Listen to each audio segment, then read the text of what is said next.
Ladies and gentlemen, we kind of have a long agenda tonight because our November meeting was canceled.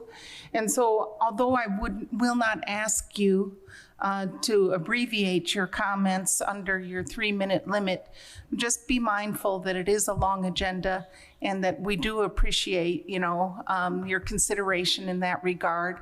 And also, we have a sign-in sheet, and every time somebody comes up to speak, they're required to sign the sign-in sheet. And if this could be circulated among you and you could sign in advance, it would just expedite matters at the podium. So I'm going to get the sign-in sheet and I'm going to hand it to the people. And if you intend to speak, please sign in. And when it comes to be your time to speak, I will swear you in. So, but your name and your address and your contact information will already be on the sheet. And so Ann Crecelius, who's one of our planners, is actually going to send that around, and it will just help save us time. And I'm sure in this busy month, you're interested in that too.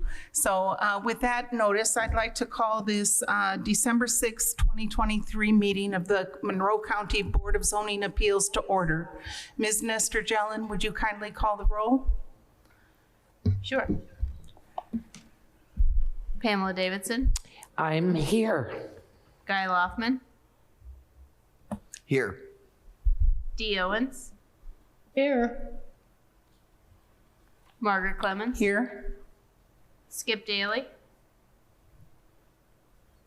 I believe Skip is listed as an attendee, and if tech services can promote him, I'll go ahead and mark him as present. Thank you. Okay, is there a motion to introduce the evidence?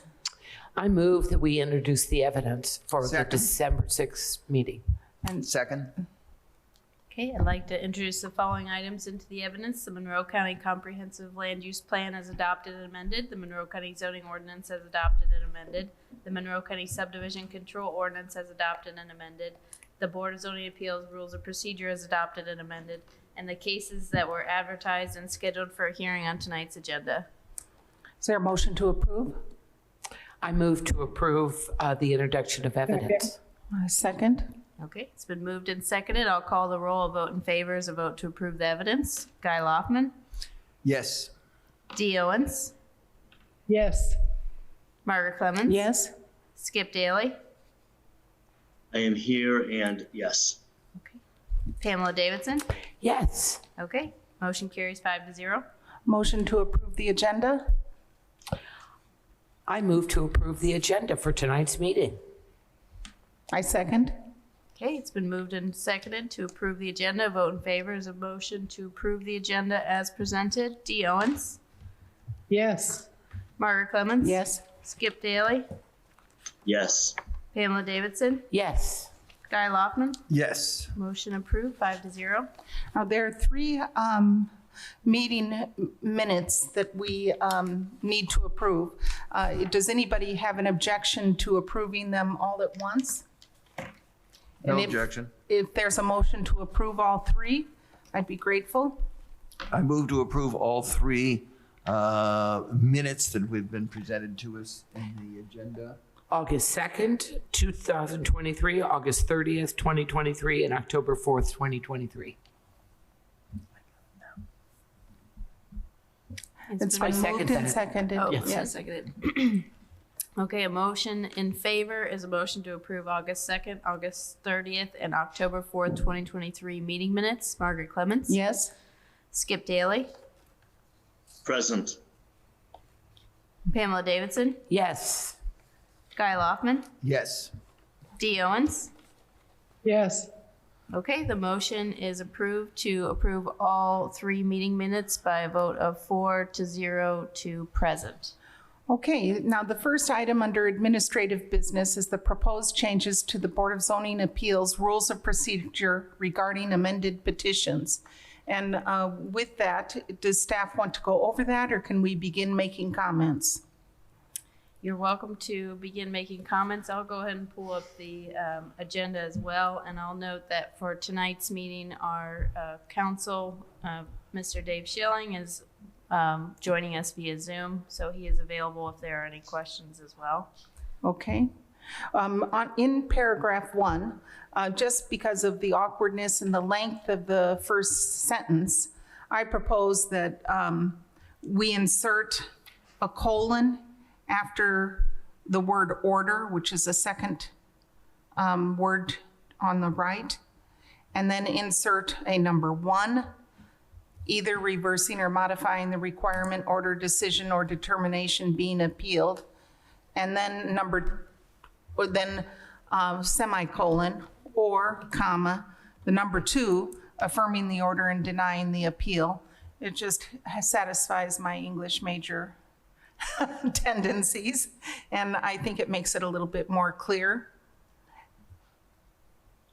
Does anybody have any comments about that or any suggestions? Would you read it as you intended? Yes. I think I got it right, but. Yes, the final disposition of any appeal before the board shall be in the form of an order, 1, either reversing or modifying the requirement, order, decision, or determination being appealed, semicolon, or comma, 2, affirming the order and denying the appeal. The board may dismiss an appeal for want of prosecution or for lack of jurisdiction. It's still not completely correct, but it's an improvement in terms of clarity in the sentence. Isn't that the intention? That there are 2 options. One of them is reversing or modifying the requirement, order, decision, or determination being appealed. And the second option is affirming the order and denying the appeal. And so with that in mind, it makes it a little bit more clear, given the fact that there are so many ors and commas in that long sentence. What do you think? I agree with that, Margaret. Okay. Actually, as a double major, including English, I think that does clarify somewhat, quite a bit better. Okay, great. I'm thinking here. Yes. What I don't like is the first time we say order, decision, or determination, and the second time we say order, but we leave out decision or determination. I think it's sufficient if we just use the word decision, modifying modifying the decision. That's all it has to say. Either reversing or modifying the decision being appealed, or affirming the decision or denying the decision being appealed. But there are some things that are not decisions. They're just requirements or orders. Okay, well, my only problem is if how do we affirm, do we need to include all that language in both the first and second half? And I'm being picky here, but if it's a decision that's being appealed, do we need to identify that we need to include all those things? Yeah, I it understand makes it for longer. parallel structure, I understand what you're saying. And because, but I think, okay, the final disposition of any appeal before the board shall be made in the form of an order either.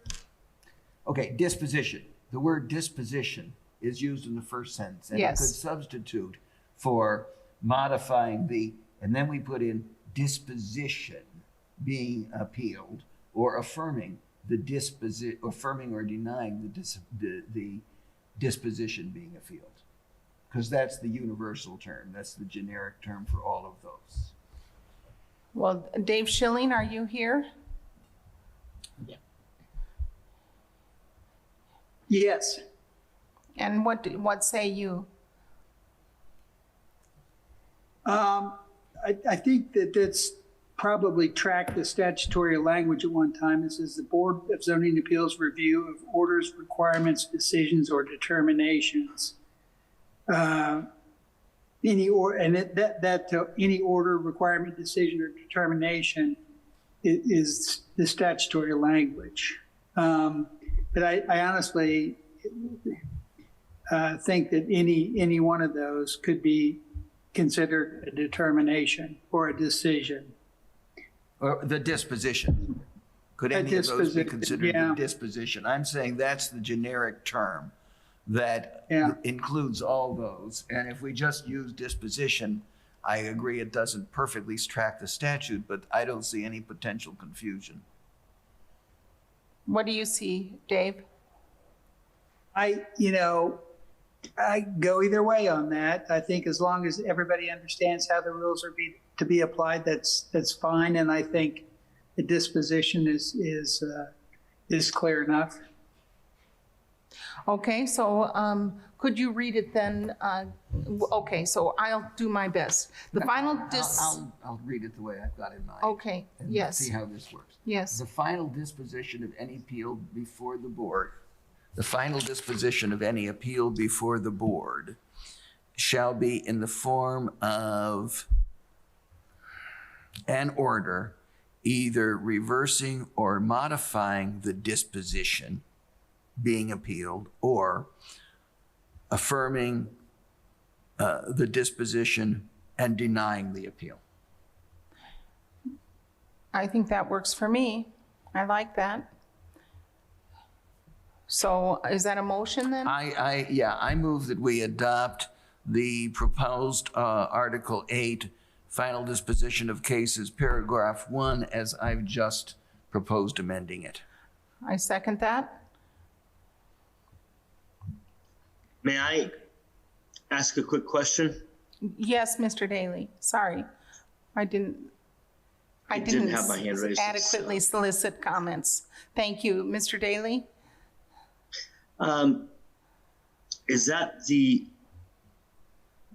that handles bullet point 1? Are there, before a motion, I would want to make sure that, is everyone good with bullet points 2, 3, 4, et cetera?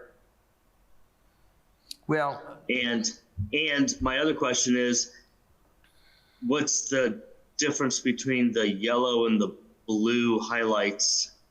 That's a good one. I believe the blue is new and the yellow was there before. I believe And that the blue and the yellow are both new, and that that's what I thought. blue might be one of the amendments after talking with one of the BZA members, but Dave could confirm. yeah, when I looked at this, I looked at paragraph 4 and called Dave and suggested that the part in blue be added. And in terms of your first concern, the chair has approached it in an appropriate way, but another way would be I would be glad to move adoption of this whole thing, and then we can consider amendments. I think that would address Mr. Daly's concerns. Is that right, Skip? Well, I don't know why we would approve the whole thing if we have potential amendments on it. Okay, well, Wouldn't- it's up to the chair. Well, I- I'd like to ask Mr. Schilling, is there an urgent need to have this approved tonight? Not that I'm aware of. Okay, then I'd like to work this out a little bit further and we consider it at our next meeting, which will be in January, so that we can get on with the agenda. I moved a table. Oh, is that? Second. Okay, there's been a motion to table this to our January meeting. Okay, it's been moved and seconded to continue this to the January 3rd, 2024 meeting. A vote in favor is a vote to continue it to that date. D. Owens? Request to amend that motion to include that BZA members will receive the updated version of this with enough time prior to that meeting? We always receive everything 7 days in advance, so I think we're well informed. It's just that I didn't read it that far in advance. I apologize. A vote in favor is a vote to continue this to the January 3rd, 2024 meeting. Guy Loftman, Yes. D. Owens, Yes. Pamela Davidson, Yes. Margaret Clemens? Yes? Skip Daly? Yes. Okay, the motion carries 5-0. Okay, we're on to new business. And so the first item under new business are actually two items, two variances. The first one is VAR-23-34A, and there's a VAR-23-34B, and concerning Watson minimum lot size variance to Chapter 804, and a Watson side setback variance to Chapter 804 concerning 1.64 plus or minus acre parcel in Polk Township, Section 20 at 6420 East Allens Creek Road. And Mr. Smith, I think you're going to review this with us, so thank you. Thank you, Margaret. So the requests are two design standard variances, minimum lot size and side yard setback, both Chapter 804. The purpose is to construct a roughly 1,200 square foot or 30 by 40 pole barn structure. The petition site exhibits a single family residence, which is currently zoned FR, which has a minimum lot size requirement of 5 acres. The petition site, as noted, is 0.64 acres.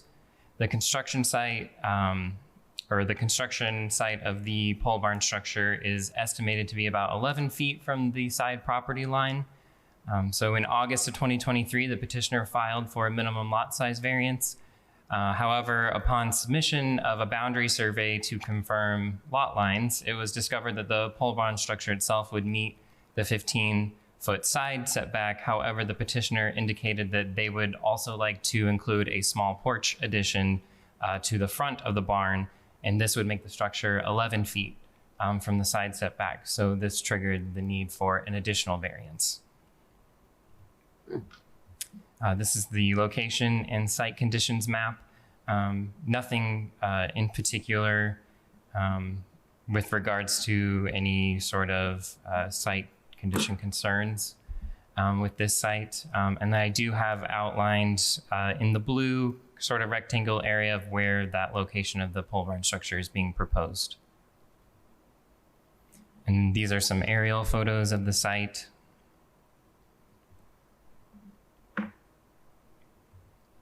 And then these are some site photos. I do believe the petitioner did outline in white here, you can see at the bottom left-hand corner of the screen, the location of where the proposed structure is going to go.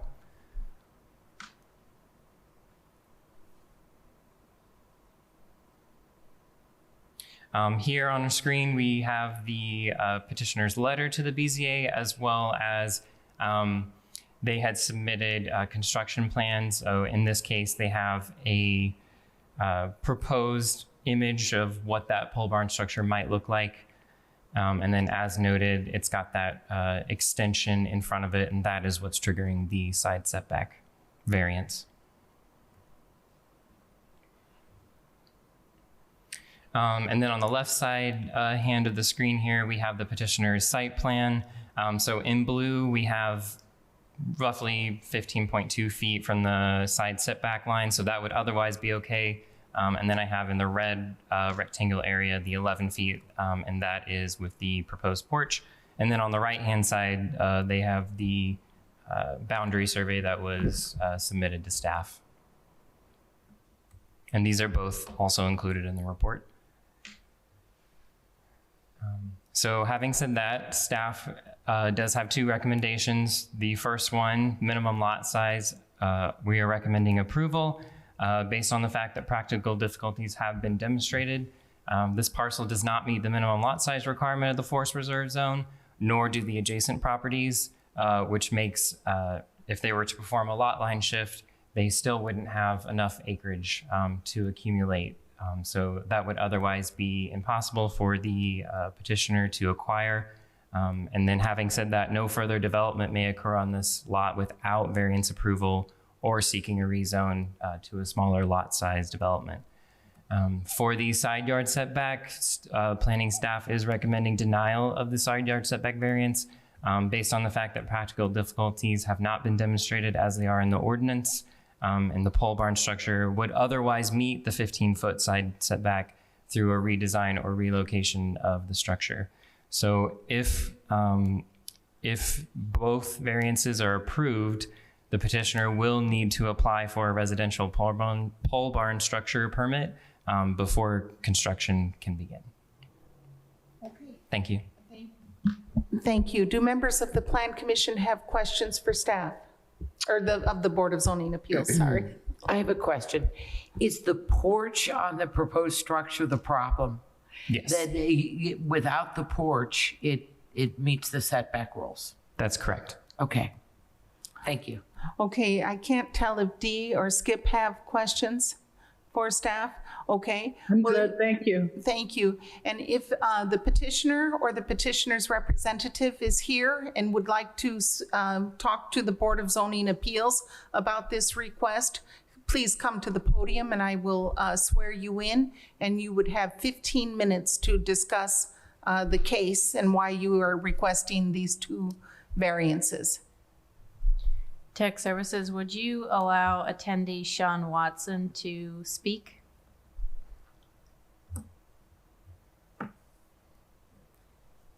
And Sean, if you could unmute your microphone and try to speak. Okay, I'm here. Thank you, Mr. Watson. Would you kindly raise your right hand? And do you swear to tell the truth, the whole truth, and nothing but the truth? Yes. Okay. Now, if you could go over your request and why you believe that you should warrant these two variances, we'd be grateful. You have 15 minutes. I've just recently purchased the property. And would like to have this building to store. Obviously, live near the lake. I have a boat that would be stored inside instead of being sitting outside. Is for the reason for the barn. Obviously the barn would probably end up being with a couple of different boats that I do own would be full. Otherwise, that's why the addition on the front would be more like a carport for me for my vehicles. The property was set for obviously a home to be there, but there was no ever a garage of any kind. So I'm just trying to get something to be able to store for storage, and then obviously the parking of my vehicles to be out of the sun and the elements. On that front corner, on that covered part, I know that I'm missing it by 4 feet. I have went and talked with the electrical company there. They actually like my plan. The reason being is there's a telephone pole at the back of my property that you may or may not be able to see on those drawings. But they're not unable to access that. They have to have a gravel parking area to get to these. I've actually went through and I've gotten my own easement for that area, which is a 10-foot easement for the electrical company, and my neighbor also there to the, I believe that's going to be to the east, also has granted them another 10-foot easement. So there is now a 20-foot easement in place where that 4-foot that I'm encroaching would really not be an issue. And the electrical company, although did not want to be involved, so they would give a letter if need be to you, stating that with my new addition and the gravel driveway that I would be, widening slightly in front of that barn, I have proposed with them to remove that pole. They're going to put some underground utilities buried in there for myself and for for 2 other neighbors, which have both agreed to that. So as far as I know, 2 other neighbors that are on that border of that property are in agreement with everything I'm doing. And I have a 20-foot easement right there for any work to be done. So that 4 foot, it doesn't encroach or bother anyone that I can see, in my opinion. There again, I can get some information from the electrical company. They would say they would gladly give a letter if need be. Obviously, just didn't want to be involved at this time yet, unless they absolutely had to. But amongst my talks with them, I feel like I've covered every option to get this handled in a proper manner. I went as far as making sure that my septic, if I ever needed one replaced, I went through the board of health, and we have an area set for future septic system work if need be. I've checked all the electrical issues, anything like that. I mean, I've tried to cover all the bases to be able to build a barn for a home that I would plan to live in for the rest of my life. I would just like to have this coverage of the barn and that canopy both to be able to be included. That's really all I think I have to add at this moment. Well, thank you so much, sir. I'm going to ask the members of the Board of Zoning Appeals if they have questions for you. Do you have questions for Mr. Watson? I have a question, Mr. Watson. I think I read in one of the documents that if you relocated this structure, you would have to build a second driveway. Is that true? If I had to relocate it to any other part of my property, it would take a second driveway, and it just wouldn't look right to the property. It's just going to make everyone else's property, in my opinion, look degraded to have a second driveway and to have the barn moved anywhere else. As you can see, the placement of it makes sense. It's right there by the door to my home. Obviously, if you had your own garage, you know, a place to walk in and out, you'd like it to be near your door. Any other place would be down lower, and it would take another driveway to get to it. And it would look out of place for the property.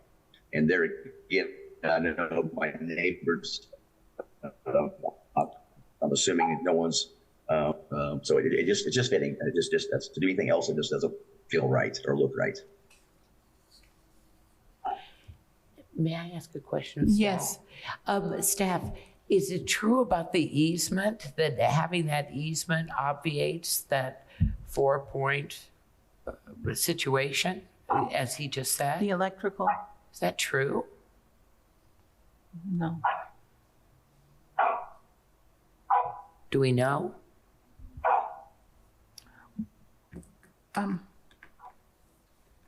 No, the easement is to the side yard setback, not to a utility easement. It's a side yard setback. And that's what seems to be in question. And the only thing infringing on the side yard setback is the proposed porch or deck on the pole barn. And I think it's staff's opinion that maybe that deck could be moved or redesigned. Am I correct? Just a question for the petitioner. When you say easement, do you mean setback, or is there an easement on the side of the property where the? No, it's a utility easement. Yeah, I'm just saying that it's not going to block any. I mean, the setback, no, it's not going to change. I would agree, but there is a 20-foot easement. I don't think that's going to change the property line. No, but it just gives a good wide easement for service work to those electrical lines. And there again, the neighbor that I would be, I guess, encroaching on is okay with the easement and signed his easement. Has no issue with it being, 4 feet closer. I know that's nothing to do with maybe you guys, but there's no one disagreeing with what I'm doing on my, with the two neighbors in the area. So yeah, it's just a utility easement, and it does help the electrical company. They were all for what I was going to do because they've never had access to that pole. They have to have access within 20 feet to drive their trucks there. So they've been climbing this pole. So the electrical company is going to benefit them as well with the proposed work that I want to do. You mentioned that the utility easement, is it 10 feet on your property? 10 feet wide? And 10 feet on the neighbors. Yeah, both 10 feet on my property and 10 feet on my neighbor's property. The side setback would encompass. As well inside. Okay, so along the center line of your property line, there's a 20-foot utility easement, 10 feet on your side, but there's a side setback of 15 feet, which encompasses the 10-foot utility easement and then is an additional 5 feet. Does that clarify for the board? Yes, so he would be within a 1 foot. If his proposed deck is approved, he would be close to 1 foot distance of the utility easement. So 11-foot setback from the property line? Yes. Yes, so just a 1 foot margin on the utility easement and a 4 foot margin on the side yard setback requirement. Okay, do members of the Board of Zoning Appeals have further questions for staff or Mr. Watson? If not, Mr. Watson, what we'll do now is we'll hear from the public, and if anyone speaks against this petition, you would have a right to a 5-minute rebuttal. But I'm going to turn now to the public. Are there members of the public either in this room or online or calling in by telephone who would like to speak about this petition? There, I see a hand raised. Mr. Todd Posen, if tech services will allow you to speak, if you could unmute yourself, and you have 3 minutes, Mr. Posen. And could I ask you to raise your right hand, and do you swear to tell the truth, the whole truth, and nothing but the truth? I do. Thank you, Mr. Posen. So please proceed. Okay, my property is directly south of Sean, so I have the roughly 2-acre lot directly to his south. So here I would be looking at the back of his pole barn. We've been in discussion on this ever since he first came up with the proposal, and I just wanted to voice my support for what he's wanting to do. I would welcome having another full-time neighbor in the area. I'm probably the only full-time resident within a half a mile or so. So having another full-time resident would be beneficial for me. It would be nice to have a friendly face around. And I have no objections to the structure as Sean has proposed it. He and I have also worked together with the electric company in coming up with a proposal for moving the transformer that services all three of our properties off of the pole that is at the back of his property. Actually, it's on the property line, I believe. And moving it to a ground-mounted installation that the electric company would have better access to and be able to service when needed. So, as I say, I have no objections, and I fully support what he's proposing. Thank you, Mr. Posen. And do you have questions for Mr. Posen? No. No. Okay. Are there other members of the public who would like to speak either in favor of or in opposition to this proposal or this request for variance? If so, please come to the podium, raise your virtual hand on Zoom, or press *9 on the telephone to be recognized. We see none, so we bring it back to the Board of Zoning Appeals for further discussion and/or a motion. Dee has her hand raised. D, Ms. Owens? Yes, ma'am. Thank you very much. I haven't heard anything but cooperation and trying to do what suits the person with their building needs. And as a bonus, it sounds like the electrical piece will benefit the neighbors as well. So I think I think both should be approved based upon what I've heard here and what I've read. And may I ask, is that a motion? Well, unless somebody else wants to discuss something, Skip's hand's up, so there's one. Oh, okay. Mr. Daly, I didn't see your hand. So, Mr. Daly? I suppose I have a quick question for staff. What about 804-2? Does that apply to the setback exception?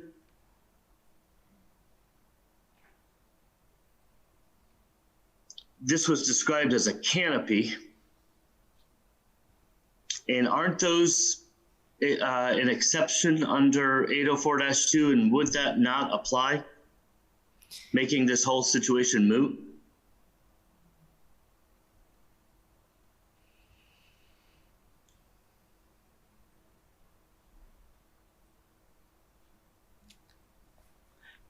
Either staff or Mr. Schilling could weigh in on that.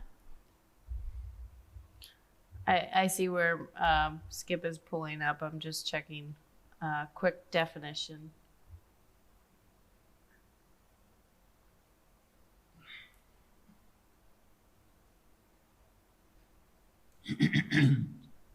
It's not the structure that's in the setback, it's the canopy or the awning of the structure, and that looks to be an exception. So just looking at the code, it kind of seems to me that it's in compliance.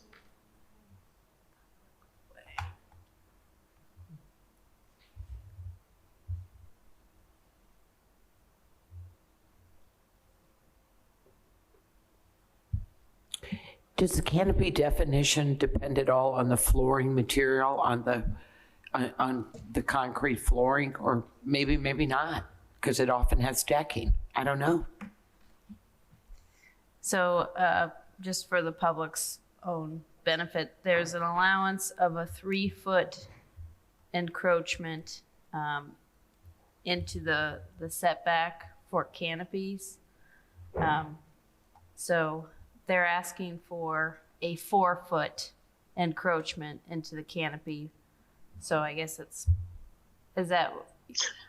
I think our chair just kind of discussed with the easement that this would only be a 1-foot encroachment.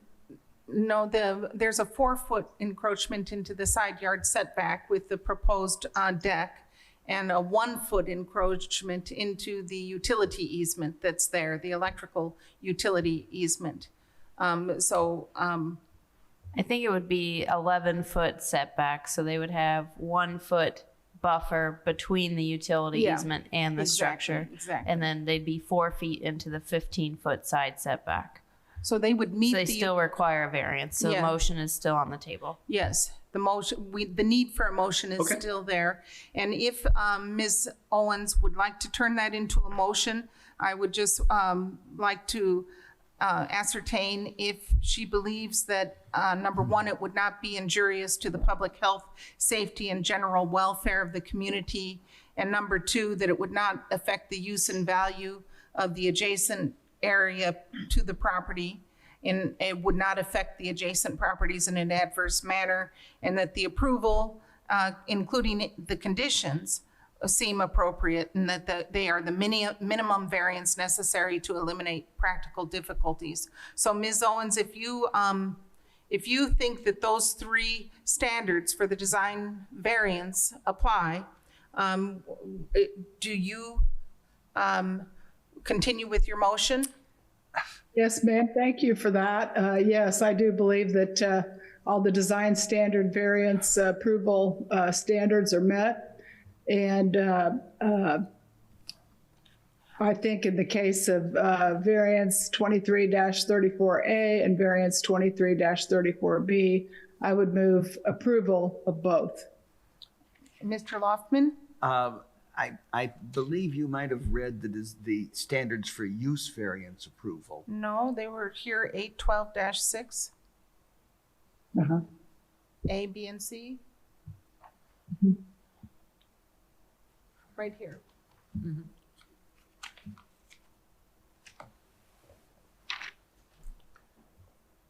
Yeah, let me say that, yeah, 812-6, standards for design variance approval. It's not going to impair the stability of a natural or scenic area, et cetera, et cetera. And number A, I don't see any of those with a problem. B, the approval is appropriate, wouldn't affect the value. In fact, it'll increase the value as opposed to being adverse, as you said, Madam Chair. And then C, it's the minimum variance necessary to eliminate practical difficulties in the use of the property. So therefore, yes, all 3 criteria can be met. Is there a second? Second. Okay, please call the roll. Okay, it's been moved and seconded to approve the Watson minimum lot size variance and side setback variance to Chapter 804 under VAR 2334A and VAR 2334B. A vote in favor is a vote to approve both variances. Margaret Clemens? Yes? Skip Daly?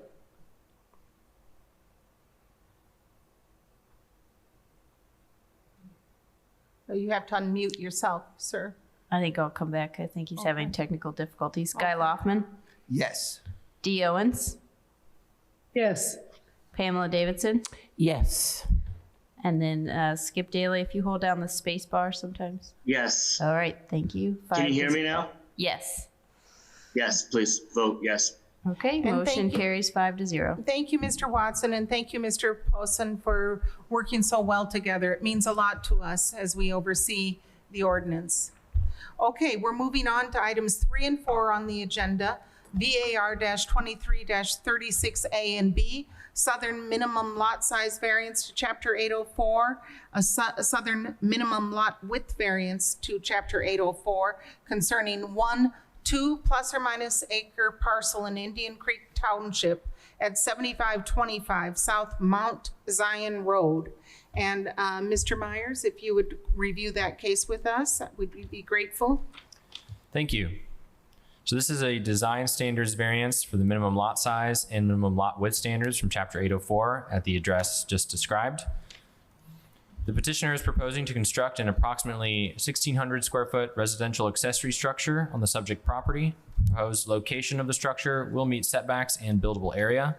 Subject property is zoned agricultural rural reserve and contains 2 acres and measures approximately 160 feet wide at building line. Chapter 804 of the Monroe County Zoning Ordinance requires property in this zoning district to have a minimum of 2.5 acres and a measure at least 200 feet at building line. In August of 2023, the petitioner, Mr. Kevin Southern, requested staff's assistance in creating a scaled plot plan for his proposed 40 by 40 residential accessory structure. Planning staff assisted with creating the scaled plot plan and informed Mr. Southern that a minimum lot size variance and a minimum lot width variance would be required in order to release a new construction permit for this subject property. Here I have the location map. It's in Indian Creek Township.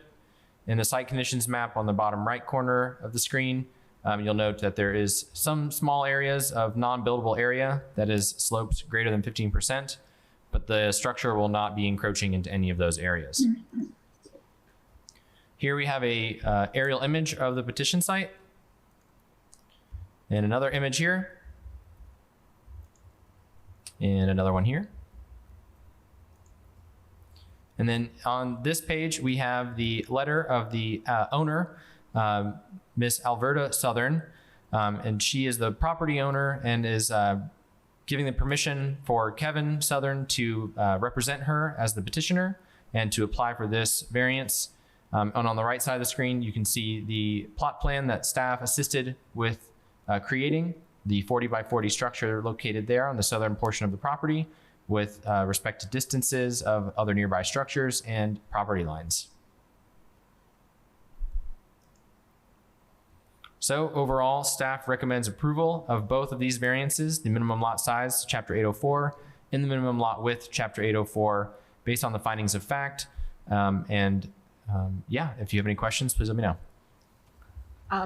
Do members of the Board of Zoning Appeals have questions for staff? Okay. Not I. Okay, then we're going to move to Mr. Southern. And Mr. Southern, we understand that you're representing the petitioner. And if you would kindly unmute yourself and then raise your right hand. Do you swear to tell the truth, nothing but the truth and the whole truth?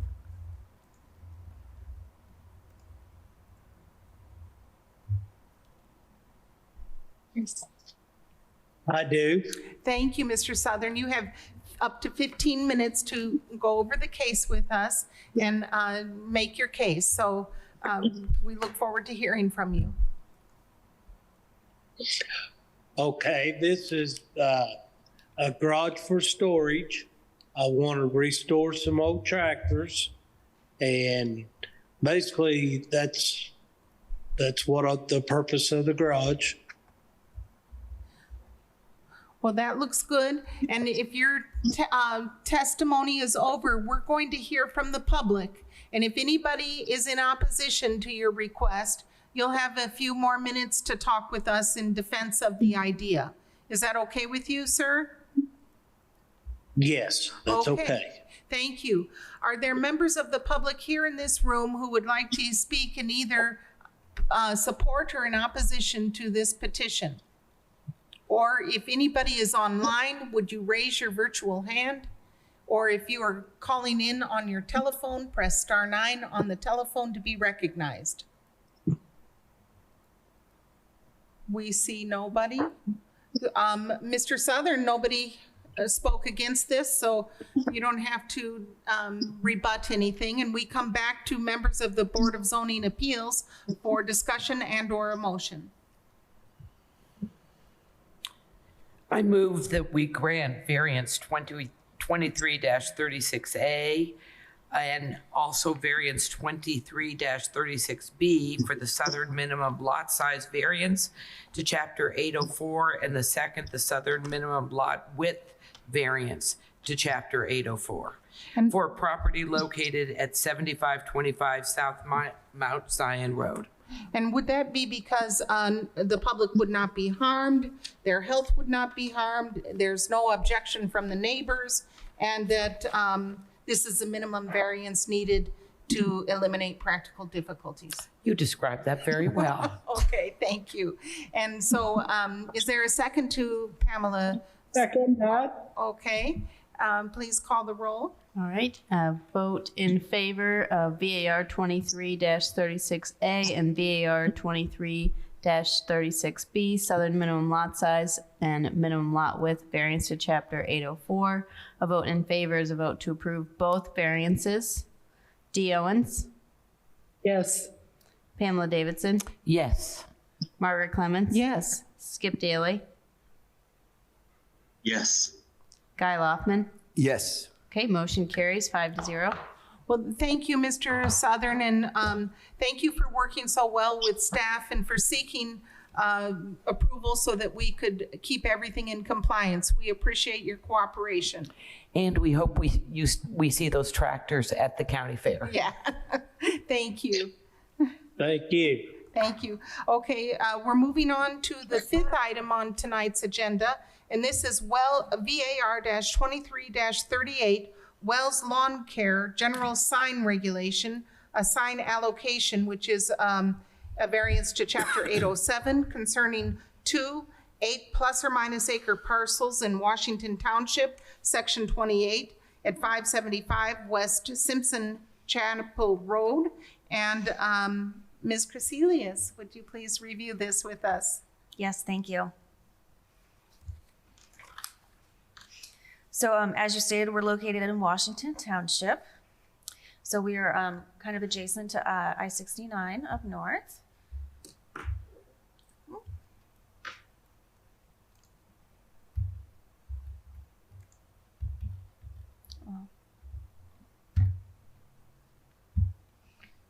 Just one moment, thank you.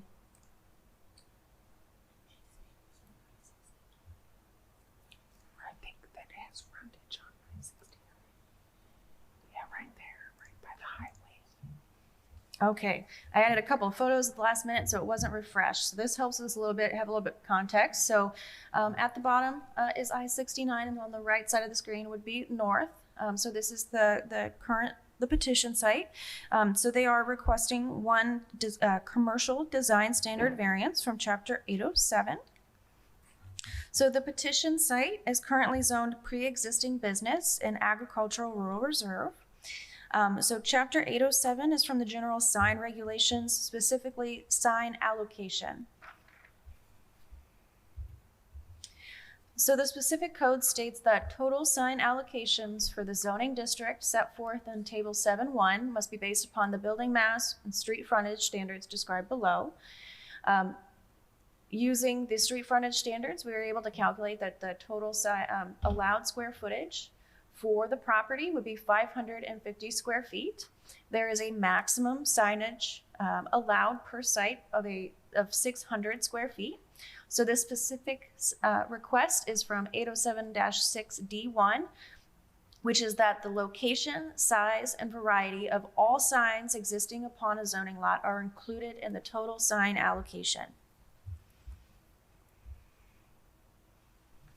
So the site, the petition site currently contains 8 billboard. It was identified during a survey in 1992 as a legal pre-existing non-conforming sign. The billboard is a V shape, and the ordinance states that the sign area for a sign with more than one face shall be computed by adding together the area of all signs visible from any one point. And when the sign faces are part of the same sign structure and are not more than 42 inches apart, the sign area shall be computed by the measurement of the largest face. So given that the sign is a V shape and is not more than 42 inches apart, the sign area, that the sign is more than 42 inches apart, it is computed by adding together both of the sign faces. So planning staff does not know the exact size of the existing billboard. However, based on staff's approximation using aerial information, we're estimating that the billboard size is an approximate 712 square feet or 356 square feet total. So on the left side of the screen is the current commercial site plan that was approved multiple years ago. The site is currently being used as a general contractor use, more specifically for Wells Lawn Care and Landscaping. On the right side of the screen is just an aerial image with a highlight and draws your attention to that V-shaped billboard located on the property.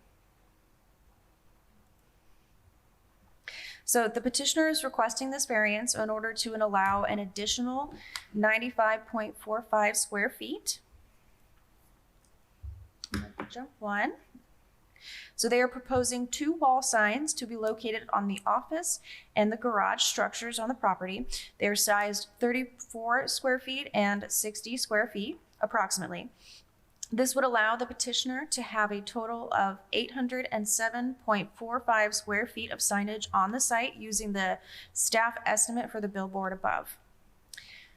So Chapter 807 states that notwithstanding other provisions of these regulations, no premises within a commercial or industrial zoning district may be restricted to less than 75 square feet of sign area, nor shall any premises be permitted to display more than 600 square feet of sign area. The petition site contained a legal easement at the time it was purchased by the petitioner in 2019. The previous owner, Soft Light of Bloomington LLC, granted this easement to TLC Properties Inc. in 2008. The easement allows the grantee perpetual servitudes of use that runs with the land and allows the grantee access for service, maintenance, improvements, modifications, or relocation if the sign structure is condemned. So this is just a larger view of the overall approved site plan for the property. Here are 2 of the surveys that are pulled from the easements. So on the left, I believe is the original easement, just the survey that was included with the easement document. And on the right is the most recent survey with the easement document.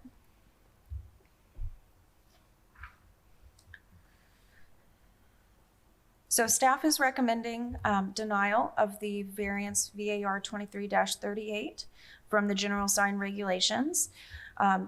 The recommended motion reasoning is that practical difficulties have not been demonstrated by the petitioner, and that the petition site contained a legal billboard easement at the time it was purchased by the petitioner. Does anybody have any questions? I have one, or maybe more than one. Yes. Me too. The billboard is in a V shape. Yes. At the open end of the V shape, is that more than 42 inches? Yes. Is that a complicating factor? I mean, if they had 2 separate signs that were 42 inches apart, would they meet the sign requirements? So you don't have to count both sides if the sign is 2-faced and closer than 42 inches, like a pole sign, right, where it's just front and back. I see. So the V shape, since it's larger than 42 inches, it's basically 2 signs on one sign structure, which is why you count both sides. I see. Okay. Okay. Does anybody else have questions for? Yes, I do. Oh, yes, Dee. I do. The issue is, as I read through it, is that Lamar owns the big V sign. Is that correct? That's the easement that's on the property. And they want to put additional signage up, not on Lamar's signboard, but on their own, basically, is the issue, correct? Yes. Okay, very good. So, okay. I mean, well, That's pretty clear cut. It's possible then that Lamar could have a different billboard message running in the life of this property than the signs on the building. Is that true? Like they could have a Go IU sign, or they could have McDonald's this exit, or something like that. Right. Well, we wouldn't necessarily be looking at the content. It's that the sign structure exists and is physically located on the property. I see.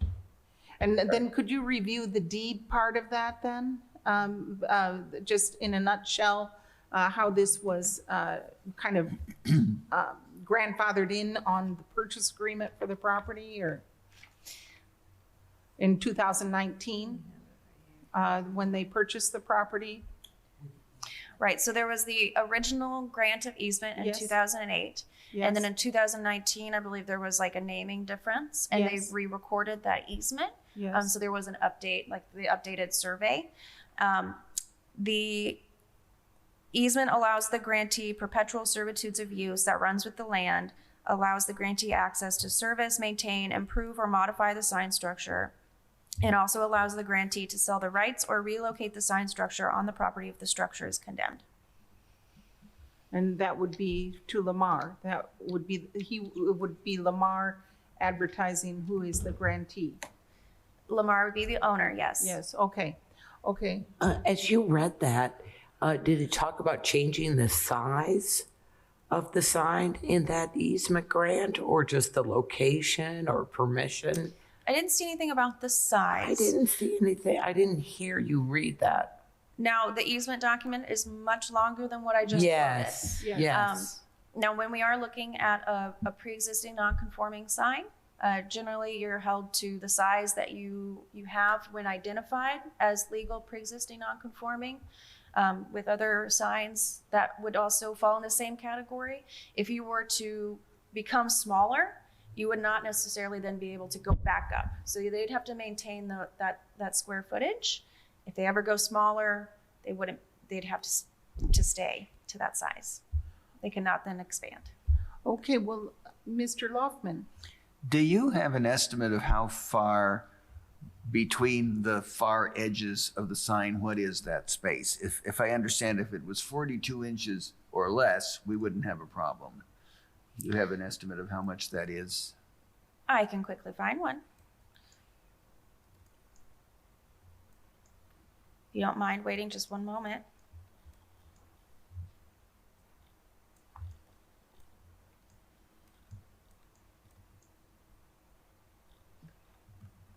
So I'm just using Elevate GIS, which is open to the public. They have a measure tool.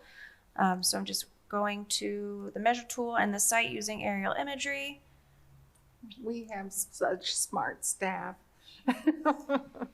And so obviously there's shadows. Yes, So there could be error in this. But the widest point of the V looks to be about 11 or 12 feet. So it's way more than 4 feet, than 42 inches. Yes. Yeah, Yes. at least quite, okay. Is this billboard on the top of the house, of the building? Yeah, let me go back a couple photos on the slideshow. Well, actually, here, these are the petitioners submitted photos. So on the bottom right, you can see Okay. the two billboards, and then I'm going to keep going. So the red arrow, so it's located above their remodeled garage. but on its own pole. Right, so Not on that the- garage is 2 stories. It's an office, part garage, modeled to kind of be a barn shape. So it is a, So it protrudes over the roof, but Yes. it doesn't stand on the house in any way. that's correct. They're Got not it. physically Okay. corrected. That just confusing, and I wanted to understand it. Okay, thank you. If the petitioner, Mr. Wells or Ms. Taylor, would like to address the Board of Zoning Appeals, please come to the podium and I will swear you in. Thank you for being here tonight. If you both plan to speak, you have a total of 15 minutes. You can be together. And if you both would raise your right hand, do you swear to tell the truth, the whole truth, and nothing but the truth? I do. Thank you. Okay, so you have 15 minutes to talk with us about your business and your signage. Sure. Okay. So I'm local to the area. I graduated from Edgewood High School. So studied at IU and studied entrepreneurship and business management. As it was stated, I purchased this property in 2019. I started this business back when I was in high school. Our intent of purchasing the old soft light facility on the interstate honestly was to have visibility and to have people recognize us, right? It's kind of the intent of having, we have about a half-mile road frontage along the interstate. Currently, we don't have that visibility. The turf area that the state owns between the interstate and our building is a no-mow area. So the brush is too tall. You can't even see our trucks from the roadside. And then I know it was commented that the potentially difficulties haven't been shown in that we've pursued options or we haven't been able to show difficulty in related to this issue. My comment on that was I did have a letter from Lamar, from the representative for this area, and that particular billboard is sold on long-term contracts. So if you go on their website, you can't even find that billboard because it's not available. So they are doing a 5-year agreement with McDonald's currently to the tune of $2,200 per month. So it's like $132,000 for a 5-year, right? And the other side, they said Oliver Winery has it indefinitely. And they just said, we're never going to consider other businesses. So if I did want to pursue the billboard myself, I honestly can't. It's 5 years out, and then I'm going against a 5-year agreement with McDonald's. Yes. Obviously, I don't own the billboard. I have no benefit from the billboard. I wish the billboard wasn't there, if I'm being honest. And when we did purchase the property, as it was stated, the easement rights, so to speak, were sold off before I had purchased that. And we did purchase the property knowing that there was a billboard there and knowing that I had no claim, so to speak, to that particular easement. Yes. So I think our main concern with this is just with the goal of just being able to have visibility on our building, just so people know that our business is there. Makes sense. Thank you. Ms. Taylor, did you have anything to add? Yeah, I just wanted to add one additional piece of information. The signs that we're proposing are illuminated, but they're internally illuminated. So there's no spotlights or anything that's going to be glaring. I know there's residential houses close by, so I just wanted to make sure that was clear, that it shouldn't be a problem as far as the neighbors are concerned as well. Okay, thank you. Now we're going to hear from the public, and if anyone speaks in opposition to your request, we'll bring you back for a 5-minute rebuttal. Oh, yes. May I ask one question? I'm struggling with this. So the billboard is owned by Lamar, but you are the renters of the no. Nope. I have no sign on that billboard. I have no stake in the billboard. Lamar basically owns the billboard, owns the easement rights to it, and then has long-standing contracts with other people. So I've received zero benefit whatsoever from having the billboard. In fact, the higher burden may be placed on them for visibility because they're right underneath a sign that has nothing to do with their business. True. Yeah. Yep.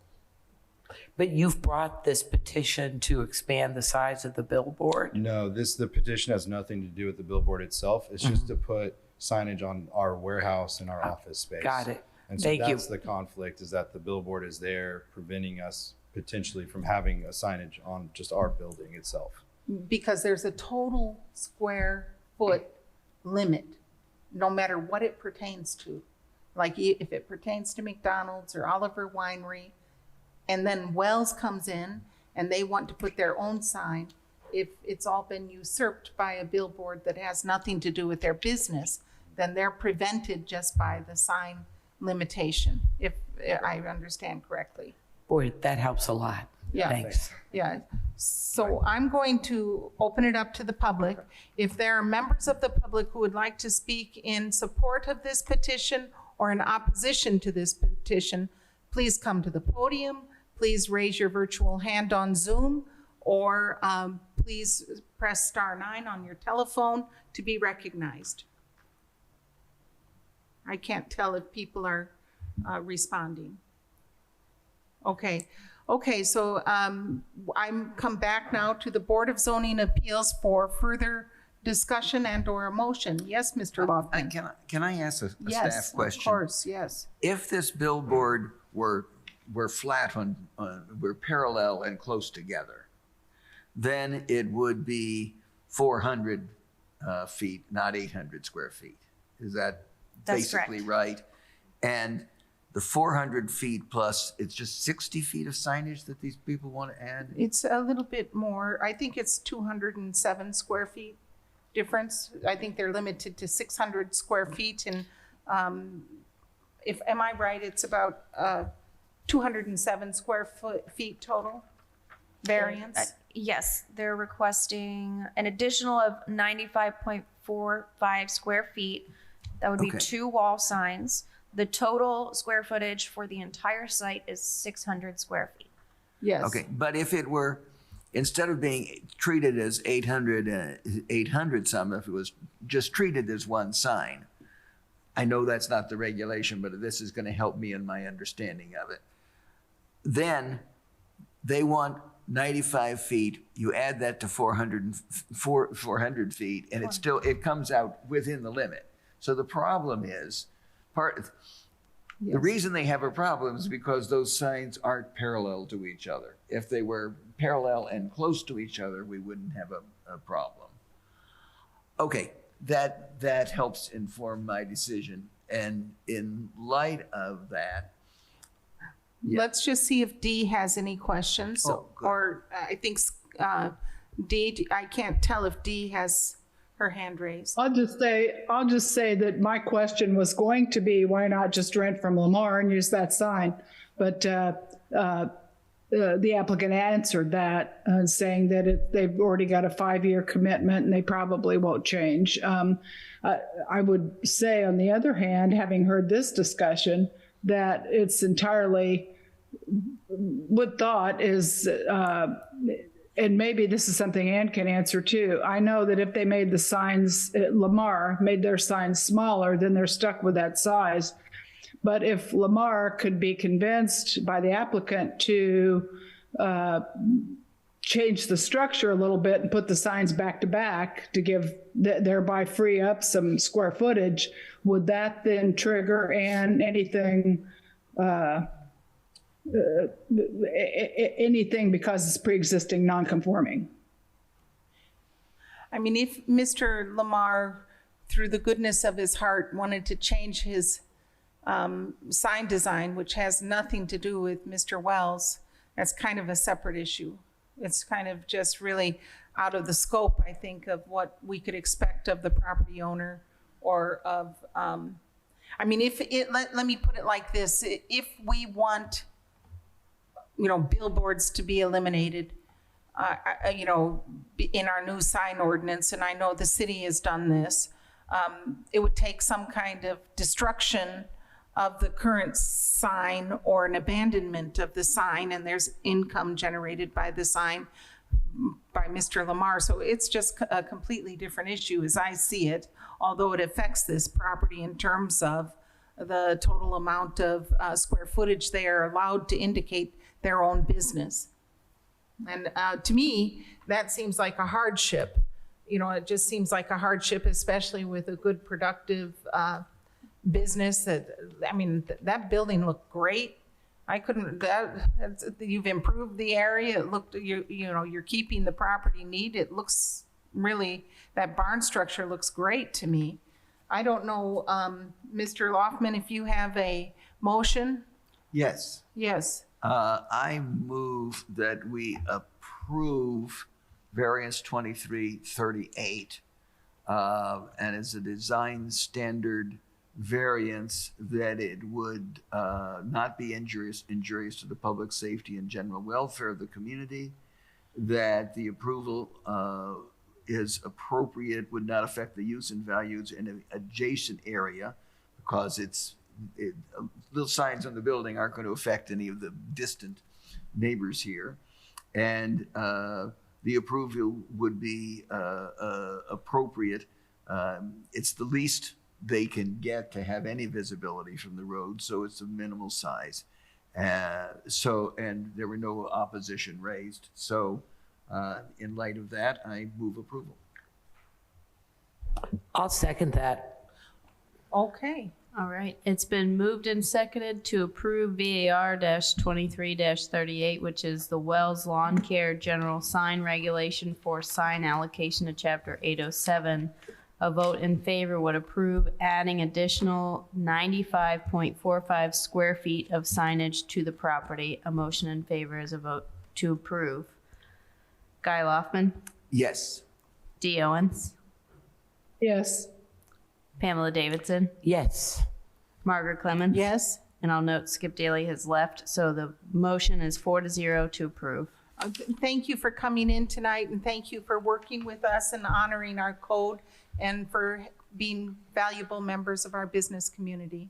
Thank you.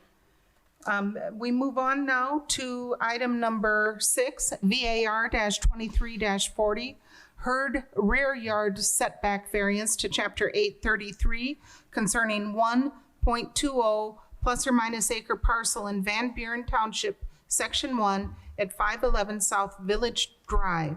And Ms. Crecelius, if you would review that with us, we'd be grateful. Yes, thank you.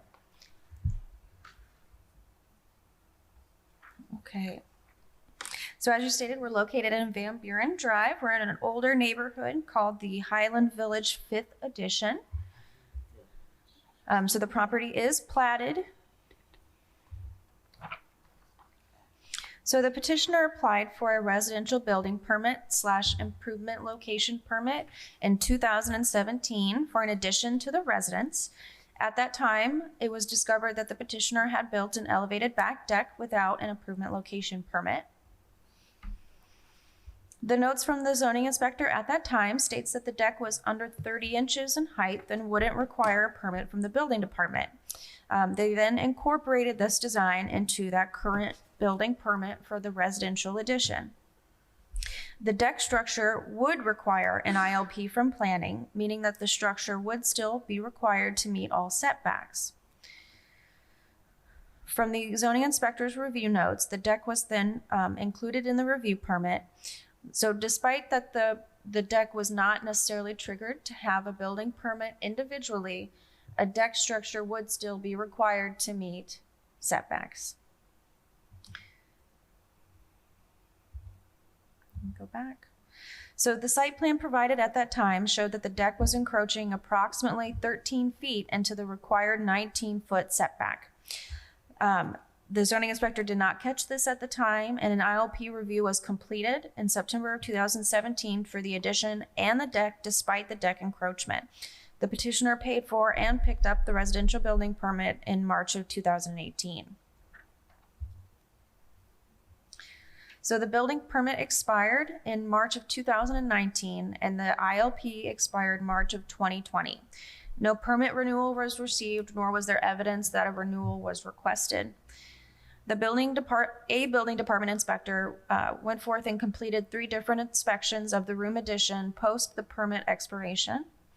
The permit states that the inspector never communicated that the permit was expired, and the inspector left normal post-inspection notes, like okay to continue with the petitioner. The petitioner continued working on the addition despite the permits expiring. The permit and the permit's issuance date and the expiration are located on the front of a building permit and on the improvement location permit or ILP. In September of 2023, the petitioner contacted the building department for a final electrical inspection for the room addition. And at that time, the building department informed them that their permit was expired and that an entirely new application was required. So here on the screen is a site plan that staff has assisted the petitioner with for the new permit for the addition and deck. So residential building permit was applied for in October of this year, and the review of that permit discovered that the deck is encroaching into the rear yard setback. So this is just a cropped, zoomed in photo of this last site plan that we can see. So on the top side of the screen in blue is the home addition that has now been completed. Outlined in green is the porch that we are discussing here today. So at the bottom right of the screen, you can see that the porch extends to the east of the property. So the yellow line is the 19-foot rear yard setback. Now, Chapter 833 of the zoning ordinance does allow for certain types of structures to encroach. So 833 says that a deck that's not covered can encroach into a setback up to 6 feet. So taking that into account, that means that the petitioner could have a setback of 12 feet.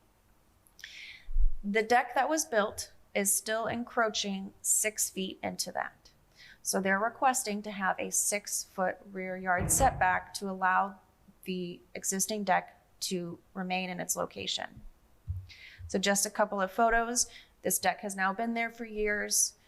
So we can see it's not covered. It extends to the edge of the fence, which is 6 feet from the property boundary. So we're looking east towards the property boundary, and over that fence is the additional 6 feet to the edge of the property, which is a drainage easement. So at the time of review, there was a concern that this encroachment would be into a platted drainage easement. We've worked with the MS4 coordinator, and we've identified that there is no encroachment into the drainage easement. And so that is a great development. So just to reiterate, because there were errors made, that a deck under 30 inches in height does not necessarily require a permit from the building department, but that a deck structure would still require an improvement location permit from planning and would still be required to meet all setbacks. So the deck encroached approximately 13 feet into the 19-foot setback.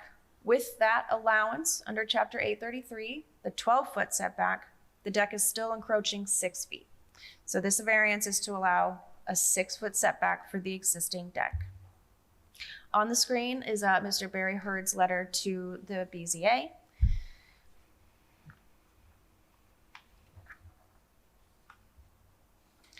So staff recommends approval of the rear yard setback based on multiple reasons.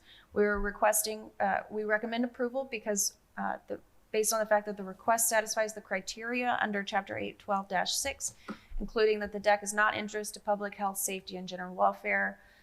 The removal of the deck would cause greater disturbance of the area. The deck is not located in an environmental constraints overlay area, nor is there evidence of sinkholes. The preservation of the existing deck would not affect the use and the value of the area adjacent to the property. Further, there's been no remonstrance to date that has been received. And that this variance is the minimum necessary for the property owner to proceed with the addition to the single family residence. Well, thank you so much, Ms. Crecelius. Do members of the BZA have questions for staff? Dee has I her just hand have raised. one. Yes.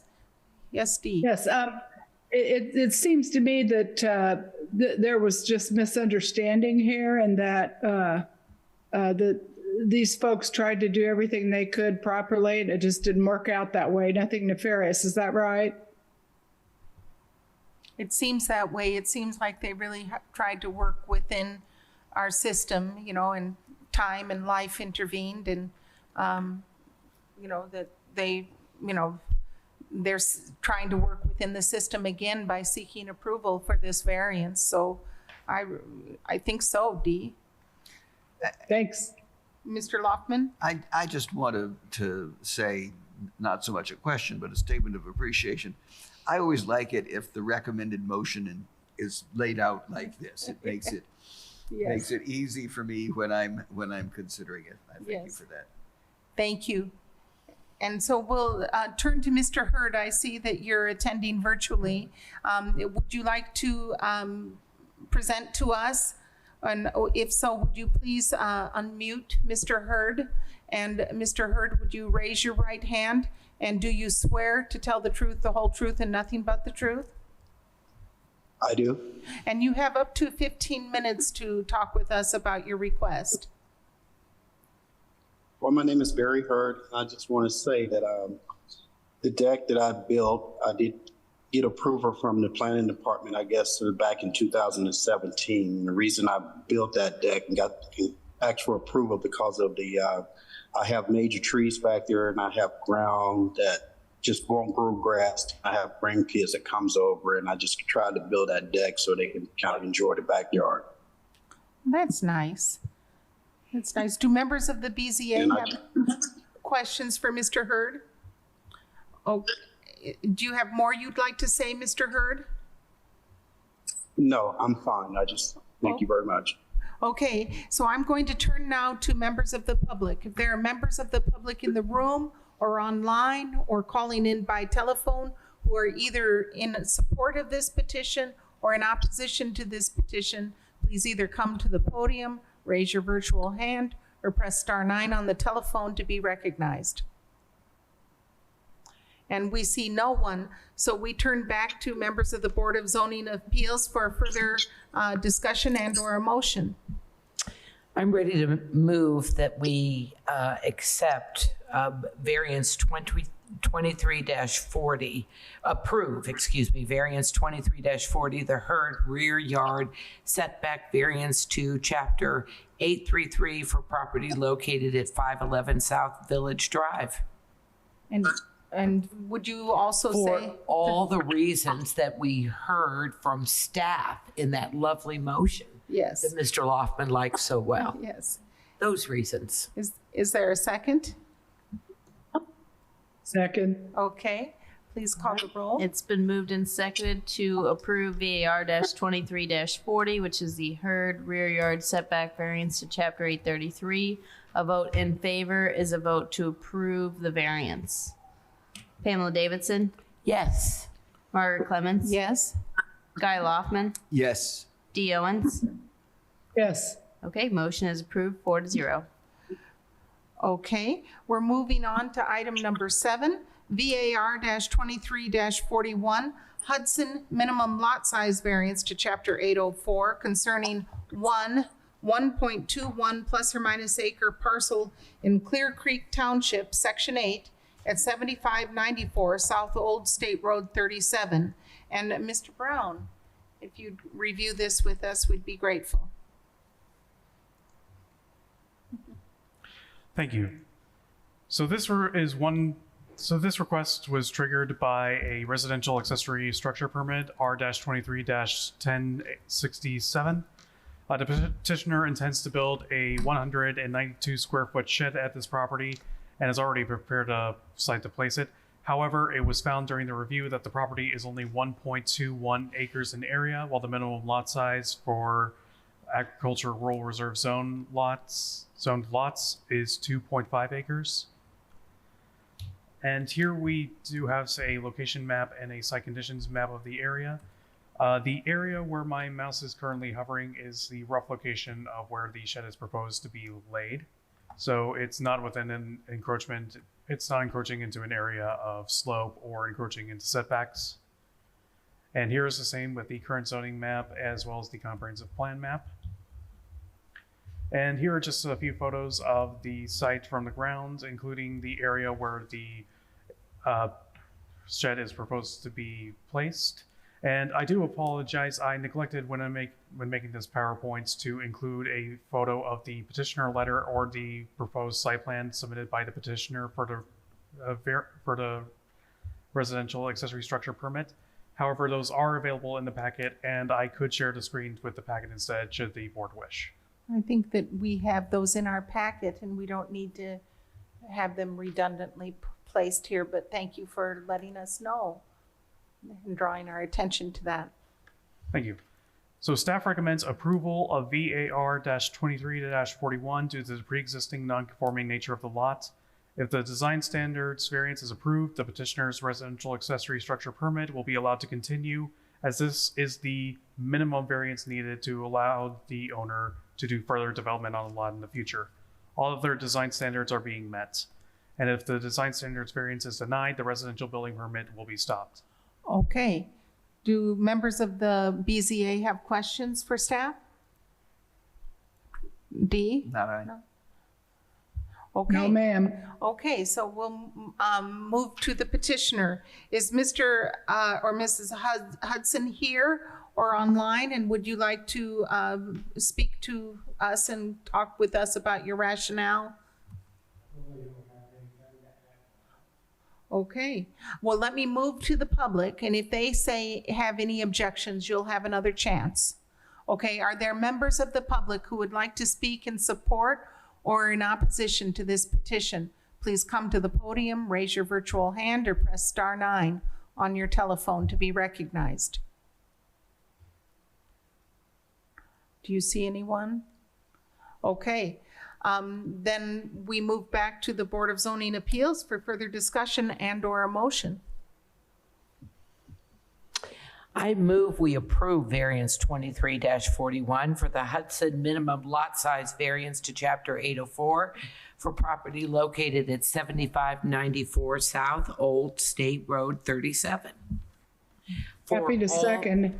Yes, for the reasons that it won't be injurious to the public health. It won't affect the use and value of the property adjacent. And it's the minimum variance necessary to eliminate practical difficulties.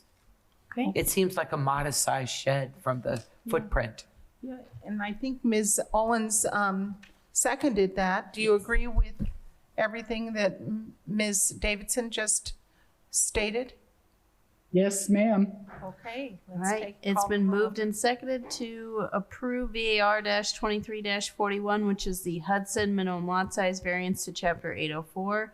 A vote in favor is a vote to approve the minimum lot size. D. Owens, Yes. Pamela Davidson, Yes. Margaret Clemens. Yes.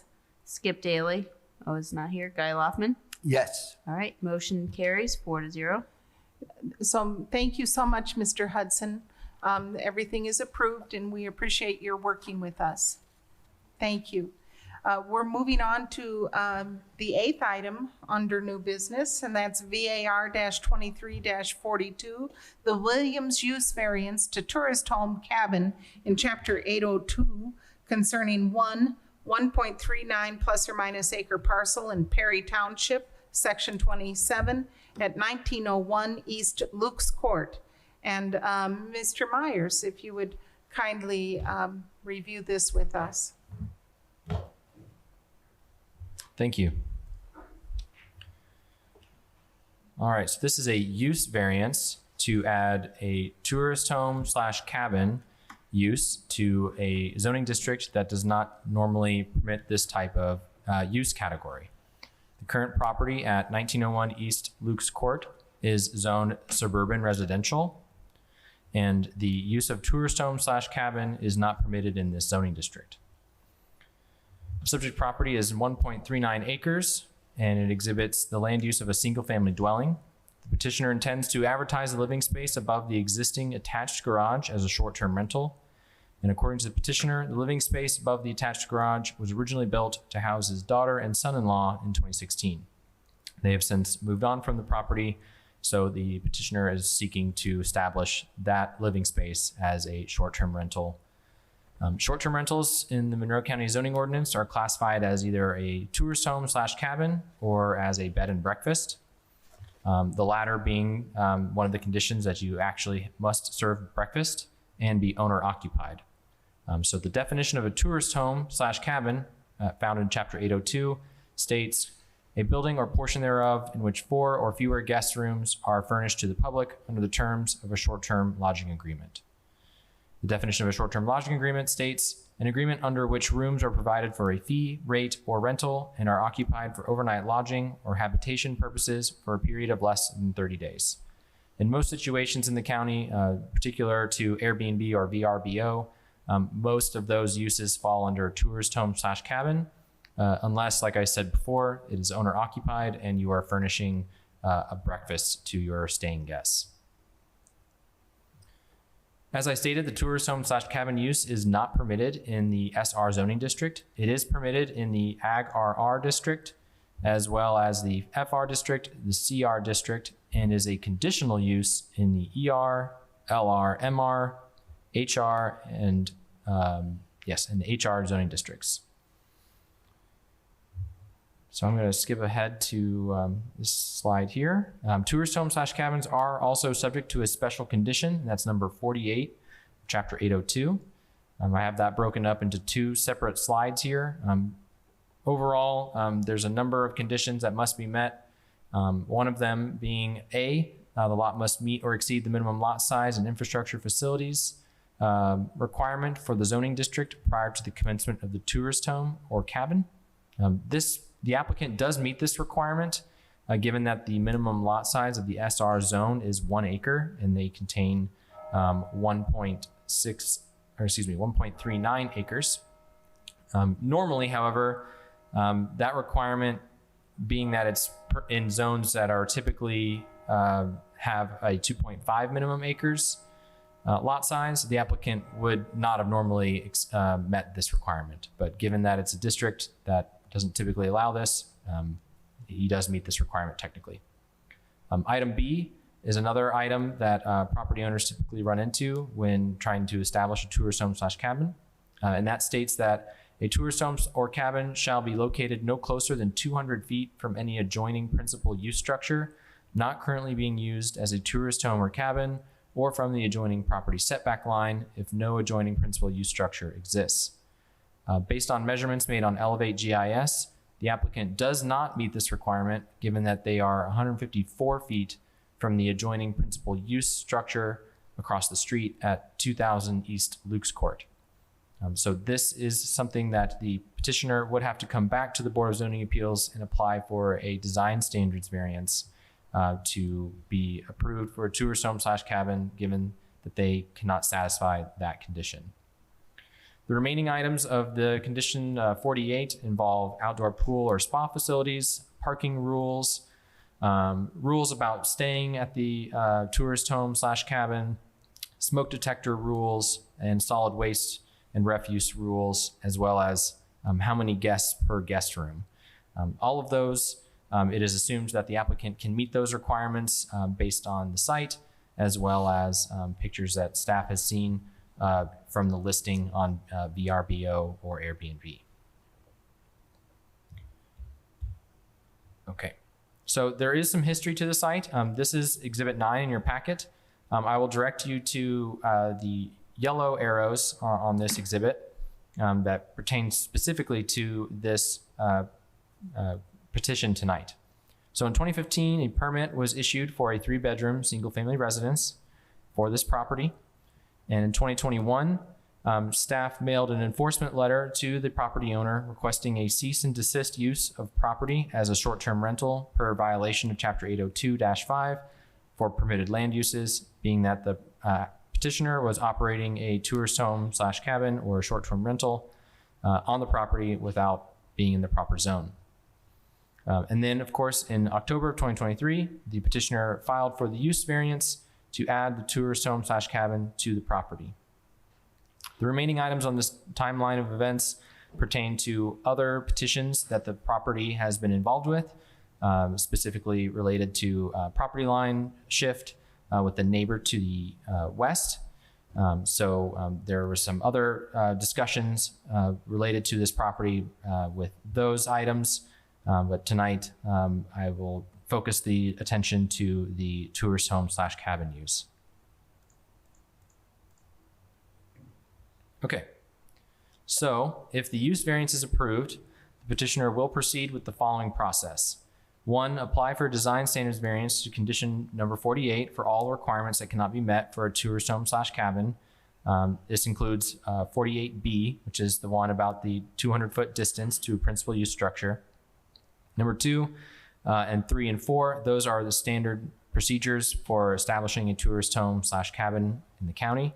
And that reads, submit a commercial site plan filing, followed by acquiring a general improvement location permit, which is filed by staff once the site plan is approved. And then number 4 is acquire a land use certificate from the planning department, which prompts staff to come out and inspect the property just to ensure that a parking space is available and other standards can be met for the tourist home / cabin. If the use variance is denied, the petitioner will not be able to rent the space under a short-term lodging agreement. And I will remind you that the use variance criteria are different than the design standards variance criteria. They can be found, I believe, on page 2 or 3 of the packet and at the very end of the packet as well. Those criteria can be found there. So I believe Ms. Owens has a question, and then I'll refer to the other members of the Board of Zoning Appeals. So Ms. Owens. Thank you very much. I'm now officially confused a little bit, but that can happen. So I thought a tourist cabin is different from a short-term lodging agreement. Is that incorrect? So a short-term lodging agreement is a definition in the zoning ordinance. It's not a use classification. Okay. There are only, Okay, so- yes. Mhm. So it falls under that, okay. And the other thing was, you said that the building permit showed 3-bedroom septic, and that's in the house. Is there, there's another bedroom over the garage, so wouldn't that make it a 4-bedroom and therefore over the septic? That is something, yes, that is something that staff came to understand through the review of this petition. We are not sure if the septic system is rated for the presumably 4th bedroom that's over the attached garage. So we'll want to hear from the petitioner about how many bedrooms are in the structure, the single family residence, and the living space above the garage, because permits show that a 3-bedroom house was permitted in 2015, and then there's a septic permit for a 3-bedroom capacity as well. Okay, thank you. Okay. I have a question. In your summation, if we approve it, there'll be compliance, and one was that the structure is 200 feet for the primary structure. Can that be complied with? Is that true or not true? So we've dealt with use variance petitions like this in the past, where the first step is getting approval for the use variance or it getting denied. So if it's approved, then it has to come back with a separate petition that says, okay, now that the use is granted, there's still a design standard that we need to address, and whether or not we can get that approved or denied by the Board of Zoning Appeals. I would prefer to bring them both at the same time, but if the use variance gets denied outright, then all that work for the design standards variance is just moot. Thanks. Mr. Loftman, well, I have one question for Mr. Myers. There's nothing that would prevent the Mr. Williams from renting this on a yearly basis, is there? I mean, he could rent this as a long-term rental on a separate lease, right? Is that correct? That's a good question. So typically, we have a use of a single family residence, and then we have a 2-family residence. It gets a little bit of splitting hairs when it comes to a separate attached unit like this. Yes. In most cases, if there's a separate dwelling on a property Yes. that already has an existing dwelling, we would classify that as an accessory dwelling unit. And I don't know if that use is permitted within this zoning district. I can check. Okay. And can you tell if the room above the garage is like attached to the rest of like the upstairs of the house, or would somebody have to go downstairs and outside and in another door in order to access the house? My understanding, just from looking at the photographs that Yes. are available Yes. from the listing, that there is no internal connection from this dwelling unit to the existing single-family residence. However, the petitioner could confirm or. That's pretty. Yeah. So let me keep looking here. I can field other questions while I look as well. I have a heated driveway. I'm envious. I'll note that I believe the 2-family dwelling use is permitted on the site. However, I think, Drew, one of the conditions for 2-family is that they have a lot size twice that of the minimum required. And I'm not sure that they would have that, but that would be a design standards variance. I see. Thank you, Jackie.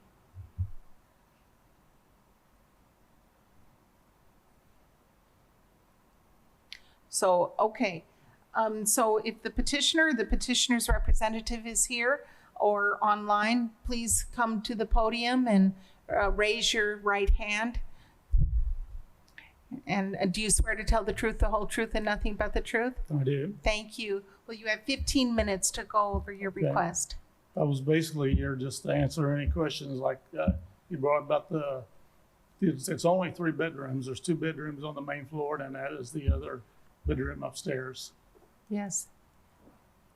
So And You mentioned about getting something with my neighbor across the street. What was it about the neighbor across the street? The fact about the neighbor across the street is that the tourist home / cabin that you're proposing is less than 200 feet from any adjoining principal use structure. That's a standard requirement for tourist homes / cabins. And it's only about 150 feet from the neighbor's property across the street. And could I get something from her to okay that, or? So that is a separate petition. It's a design standards variance. It'll come back to the board just like it was tonight. Any support that you have from your neighbors certainly can help the case. Okay. And sir, are you, I just would like to know, are you opposed to like a longer term rental? Well, I lived there alone since my wife passed and my kids is gone. Yes. And I just didn't really want somebody there full time. I see. And if I could just get this part of the time, I hope to retire one of these days and I could use that to help pay my bills. So. Yes. Yes. While you were renting it, how often have you rented it? Because I know there was some neighbor concern about activity. I'm sorry, say that again? While you were renting it before the cease and desist, how busy, how often was that unit rented? There were people there 2 or 3 times a month, just for the weekend. 2 or 3 times a month just for the weekend? Okay, thank you. Do you have further questions for Mr. Williams? No. No? And D, well, I just would like to review with you our concerns as people involved with planning for the county. And this extends beyond your property. It's for the county at large.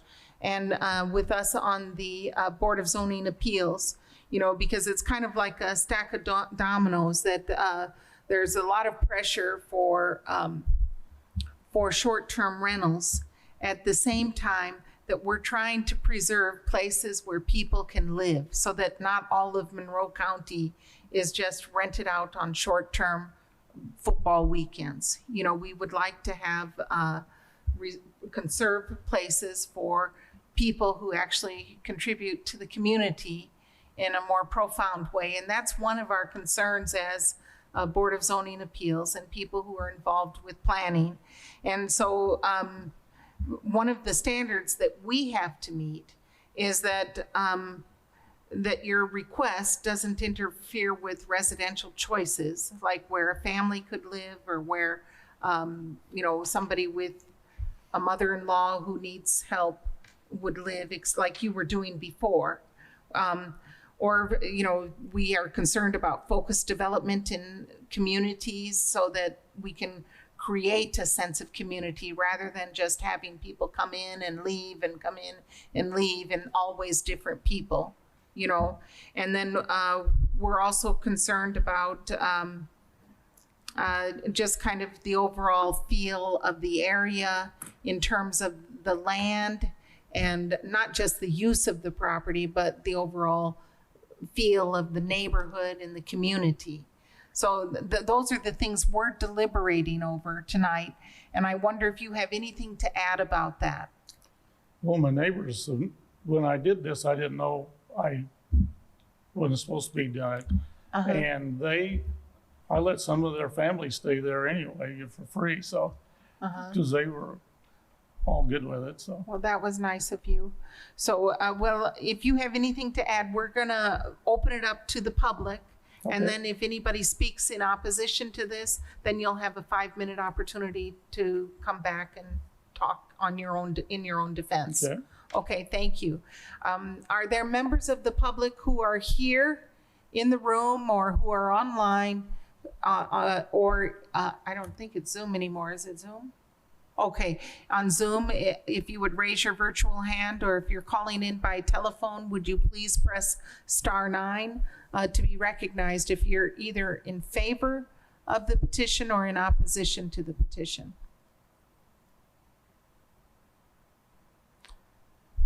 So I come back to the Board of Zoning Appeals for further discussion and or a motion.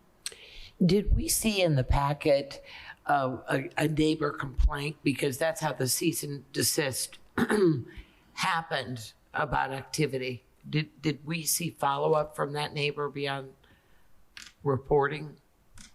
So the way that the enforcement occurred was that the original enforcement and complaint was based on, and my understanding was based on another portion of the property, the neighbor to the west. So if you look at Exhibit 9, there's this breakdown of a timeline here. And basically a new neighbor moved in 2018, and a complaint was made based on a new structure, in addition to a structure not following setbacks. And upon staff's review of the site and review of that complaint, it came to our attention through just standard review of the site that the petitioner was operating also a tourist home / cabin that was not permitted in that zoning district. That's my understanding. Oh, so you're saying it wasn't, this didn't arrive from a neighbor saying there's too much activity on my road and it's upsetting me. It arose from something else, the setback complaint, and then it was discerned. Yes, okay. That's my understanding. Let me read through the enforcement letter real quickly. Okay. Anybody else with any questions? I'm comments? in the background. It says in 2021, the planning department received a complaint that 1901 East Luke's Court was being rented on VRBO. Let me see if I can find that. One moment.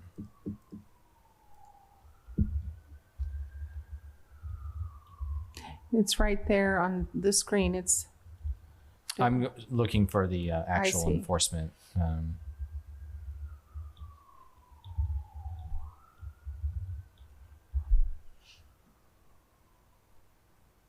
Because there's multiple enforcement letters issued at the same time. So one moment. Mm-hmm.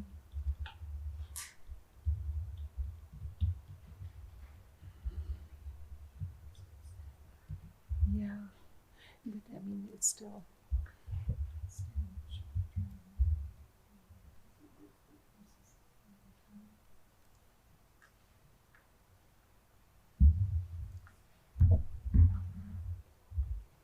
I do too.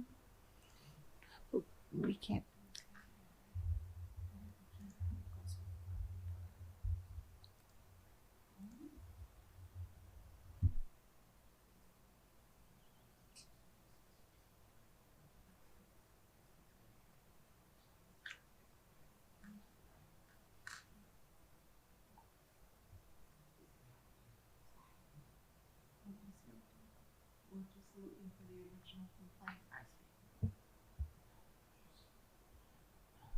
Excuse us while we try to find the original complaint, the original complaint that caused the enforcement letter.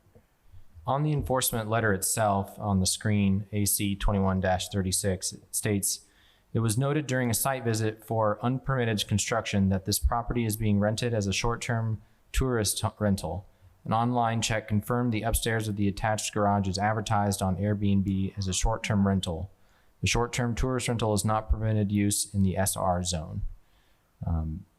Aside from any other evidence, I was not involved with the initial inspection or the enforcement letter at the time. But aside from any other information, it's my understanding that it was based on staff's review of the site, not necessarily a specific letter of complaint that stated or complained about the use of the property as a tourist home. Okay, well, this is tough. I've come back to the board for further discussion and or a motion. I certainly sympathize, but I think keeping residential areas that are zoned as residential areas as non-rental, short-term rentals is important to the community. And that's what the zoning ordinance says. And I don't see that this creates an undue hardship that because the owner would have the opportunity to rent it, but he on a regular basis, but he doesn't want to, and so I move to deny. Let me get the numbers up here.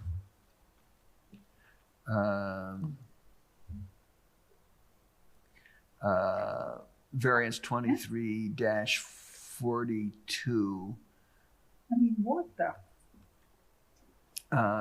Which is at 1901 East Luke's Court in Bloomington Township, Section 27.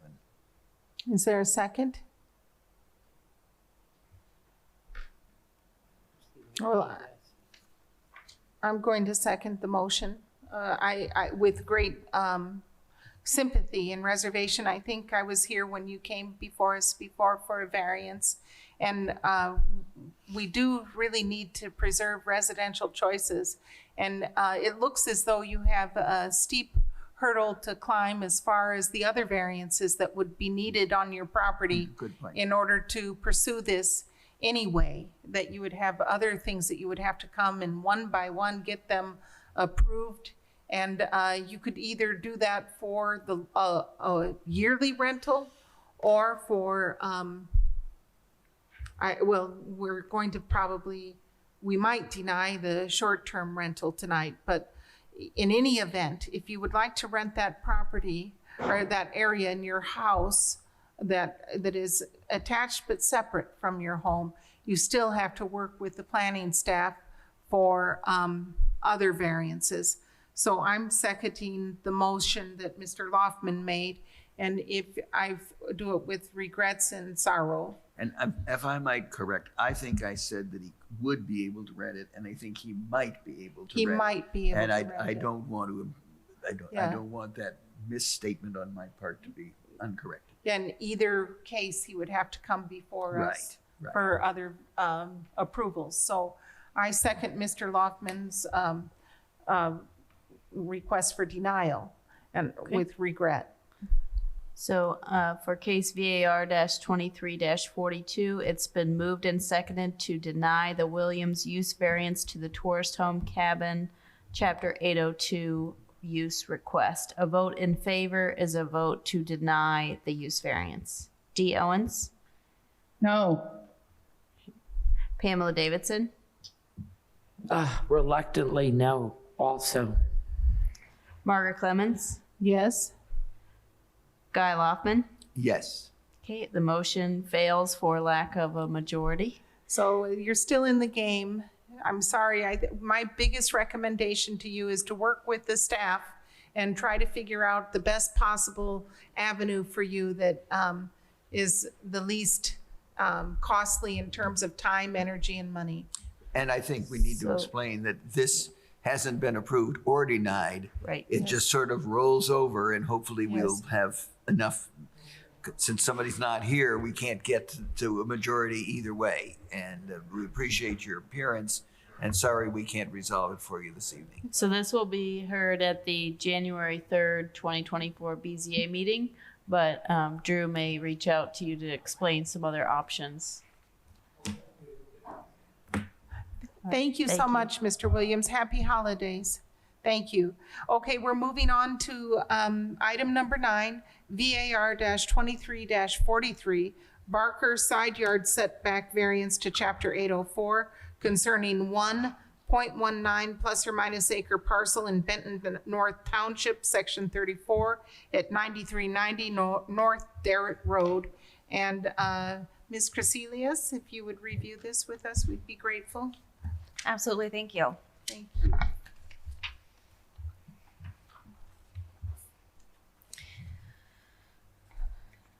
So in 2023, a 2-story single-family residence fronting Lake Monroe was issued a building permit on a 0.17 acre lot. This request is for a side yard setback due to a 0.52 foot encroachment. So in June of 2023, the petitioner came before the board for 3 variance requests from design standards of Chapter 804. This is from minimum lot size, buildable area, special flood hazard area, and a front yard setback. All 3 were approved 5-0 with conditions placed on the front yard setback. There were 4 conditions, but I will point out the third condition, which is that planning staff was required to inspect the boundaries and installed erosion control measures prior to the start of construction. So the petitioner letter from June of 2023, they illustrated the proposed home design. We're looking at a 4-bedroom, 3-bath, 2-car garage, walkout basement. From the same variance request earlier this year, the proposed plot plan that was included with the variance request is shown on the screen. With that front yard setback, we have a few different color illustrations, which we can disregard right now. If you point your attention towards the red circle, we are looking at this corner of the house. This plot plan showed a 5-foot and 1-inch side yard setback, so meeting the minimum required 5-foot side yard setback by 1 inch. So a little bit of background. So the building permit, R23288, and the ILP was issued on July 7th of 2023. In October of this year, SCI REMC, the electric company, notified planning that the residence was encroaching into the property boundary, or was too close to the property boundary. So planning staff performed a site visit on October 20th. Staff confirmed that a different residence was built than what was approved, and that the erosion control measures that would remain in place until stabilization was missing. Planning staff requested an as-built certified plot plan, an as-built floor plan, and reinstallation of the erosion control. Just point out the erosion control, that goes back to the condition of approval from the June variance that I just spoke about, the erosion control measures to remain in place. So staff notes from that site visit in October. We start off with reviewing the original information that was approved under the building permit and ILP. So below is just a quick image of the floor plan and the home that was designed. So we go through and verify that the scale plot plan drawing uploaded on March 31st, that site plan was consistent, that the certified plot plan uploaded on March 31st, that site plan was consistent with the variance. And then we looked at 4 different versions of the construction plans, all uploaded by the petitioner from March, early April, and then on April 20th. The final version, April 20th, was reviewed. That was the final construction plans that were approved for the permit. So then we go on to look at what's different. So there was an additional version of floor plans that were uploaded after the permits were issued. This quick screenshot is the house that was built. So we can just off the quick glance, we can see that the front porch was relocated, a chimney was removed, and another bay, garage bay, was added. So at that time, staff was not able to just on-ground measurements. We could see that there most likely was an encroachment. So that's when they requested those as-builts. So those as-builts did confirm that there wasn't an encroachment at the foundation of the home. So now I'm just going to go through some photos from that site inspection. So we're looking west towards Lake Lemon. We're still looking west at the home. As you can note, as we flip through the photos, we can see that the lack of erosion control measures. So generally we would see silt fencing completely around the property. Here we can see some erosion runoff from lack of those controls. So still looking west towards the property, and then on the right side of the screen. So we can, on the left photo, we can see the property boundary. That's the stake in front of the photo. So we're kind of somewhat close to being, should be directly on the property boundary. So looking west, the telephone pole.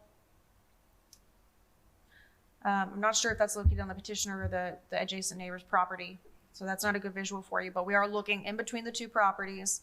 So that foundation that we can see on the home under construction is the 1/2 foot greater into that 5-foot setback. And again, they were only 5 feet 1 inch from the setback.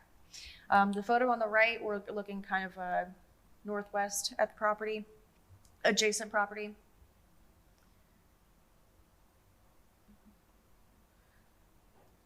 Sorry, that's the property under construction. The next photo, again, this is looking north. We can see the home under construction, the silt fence that is completely down, and then the adjacent properties to the north. This photo, we're looking east from Lake Lemon towards back the private drive. This is where staff was attempting to measure the difference, so enough evidence that we could see that there was some kind of offset, there was some kind of discrepancy here. Just continued photos of the site. This is looking directly down the property boundary between the two, the petitioner and the property to the north. And then one last photo at the expanded bay of the garage. So the petitioner states that they, that the error of the building, the wrong structure, was that they put the correct plans on the portal, and the plans that they gave to the foundation contractors were the wrong set of plans where the porch aligned with the house. So the petitioner uploaded the plan that was built on July 25th, 2 weeks after the permit was issued, without notifying building or planning staff of any changes. The petitioner did not upload or update the certified plot plan, which is a requirement of the improvement location permit. Just a review, the building permit was issued on July 7th. The permit approval of the floor plan and the plot plan were dated at the time that it was issued, so documents that were before July 7th. Any changes to a building permit or improvement location permit requires notifying staff of any change and a potential new review. The petitioner significantly altered the floor plan, which resulted in an altered plot plan, and ultimately the petitioner built a structure without county approval. So staff has requested an updated certified plot plan, which was provided.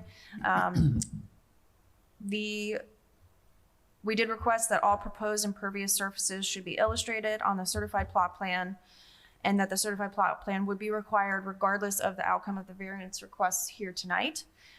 So a plot plan was supplied to us, I believe on December 1st. Upon review of the plot plan, there are a couple of discrepancies. One, the proposed driveway has not been expanded to show the impervious surface of the additional bay. It does show a relocation of the front porch.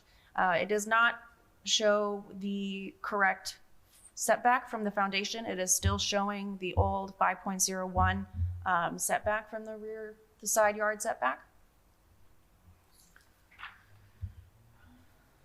So again, this is just the area that is not being shown as impervious surface. So on a lot as small as 0.17 acres, a part of staff review for any kind of permit, we would be looking at, there is an impervious surface maximum. So using a certified plot plan, it's important to be able to have accurate information. So this is an area that was not clearly shown on the plot plan. I do want to include, we did receive a letter from an adjacent neighbor property to the north, which was received after the packet was published. That information I gave to you, your paper copies here. There was also a digital copy sent out to the BZA members at 5:15 p.m. today, and there are also additional hard copies on the side table if you are in person. So overall, staff is recommending denial of the variance VAR 2343 due to a self-created hardship that doesn't meet the standards of approval of 812-6C.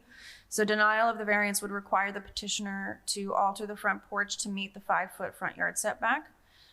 We are specifically looking at 812-6C, which deals with hardship or unnecessary hardship, with the definition included below. Does anybody have any questions?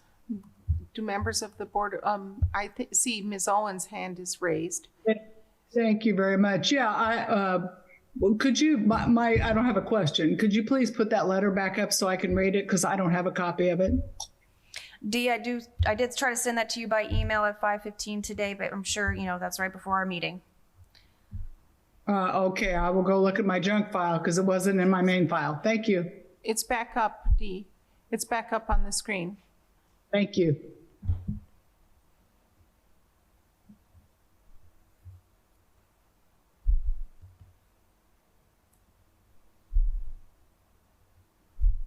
Okay, do other members of the Board of Zoning Appeals have questions for staff? Ms. Davidson? I do. The front porch is the problem. The fact that the design was built that wasn't what was submitted is not the problem. It's the front porch that encroaches. Have I got that right? The request is for a side yard setback. Variance. Yes. Yes. Yes.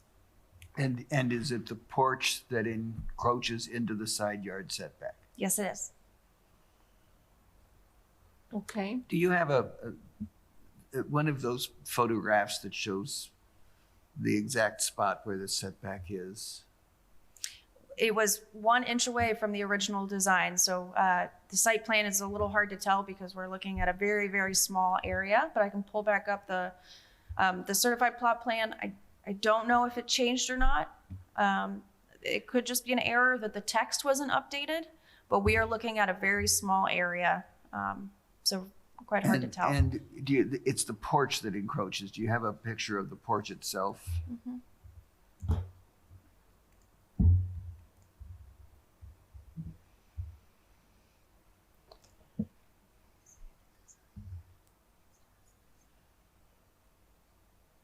And are you still looking, or is this the porch? She's looking. Yeah. There's a porch right here. Yes, so the porch is on the left where you see the green structure, that foundation. Is 1 inch over. Half inch? No, is half a foot. Half a foot. Yes. I thought it said half inch. That's, No. No, Okay. half a foot. That's for the next case. okay. Okay, let's hear from the petitioner. The petitioner's representative, please come to the podium. Please raise your right hand. Do you swear to tell the truth, the whole truth, and nothing but the truth? I do. And I've assumed that Mr. Carmen is with you, and together you have 15 minutes. Okay. Before I dive into the details of the variance request, I'd like to respond to the email from Tom Schoolcraft from Martinsville REMC. As I read the claim that I had bullied and strong-armed my friend and neighbor, I was in total disbelief and about fell out of my chair. I immediately called Christine and asked her if any time during the discussions we had with REMC did you feel that I had bullied you or strong-armed you into any decision. She assured me that I had not.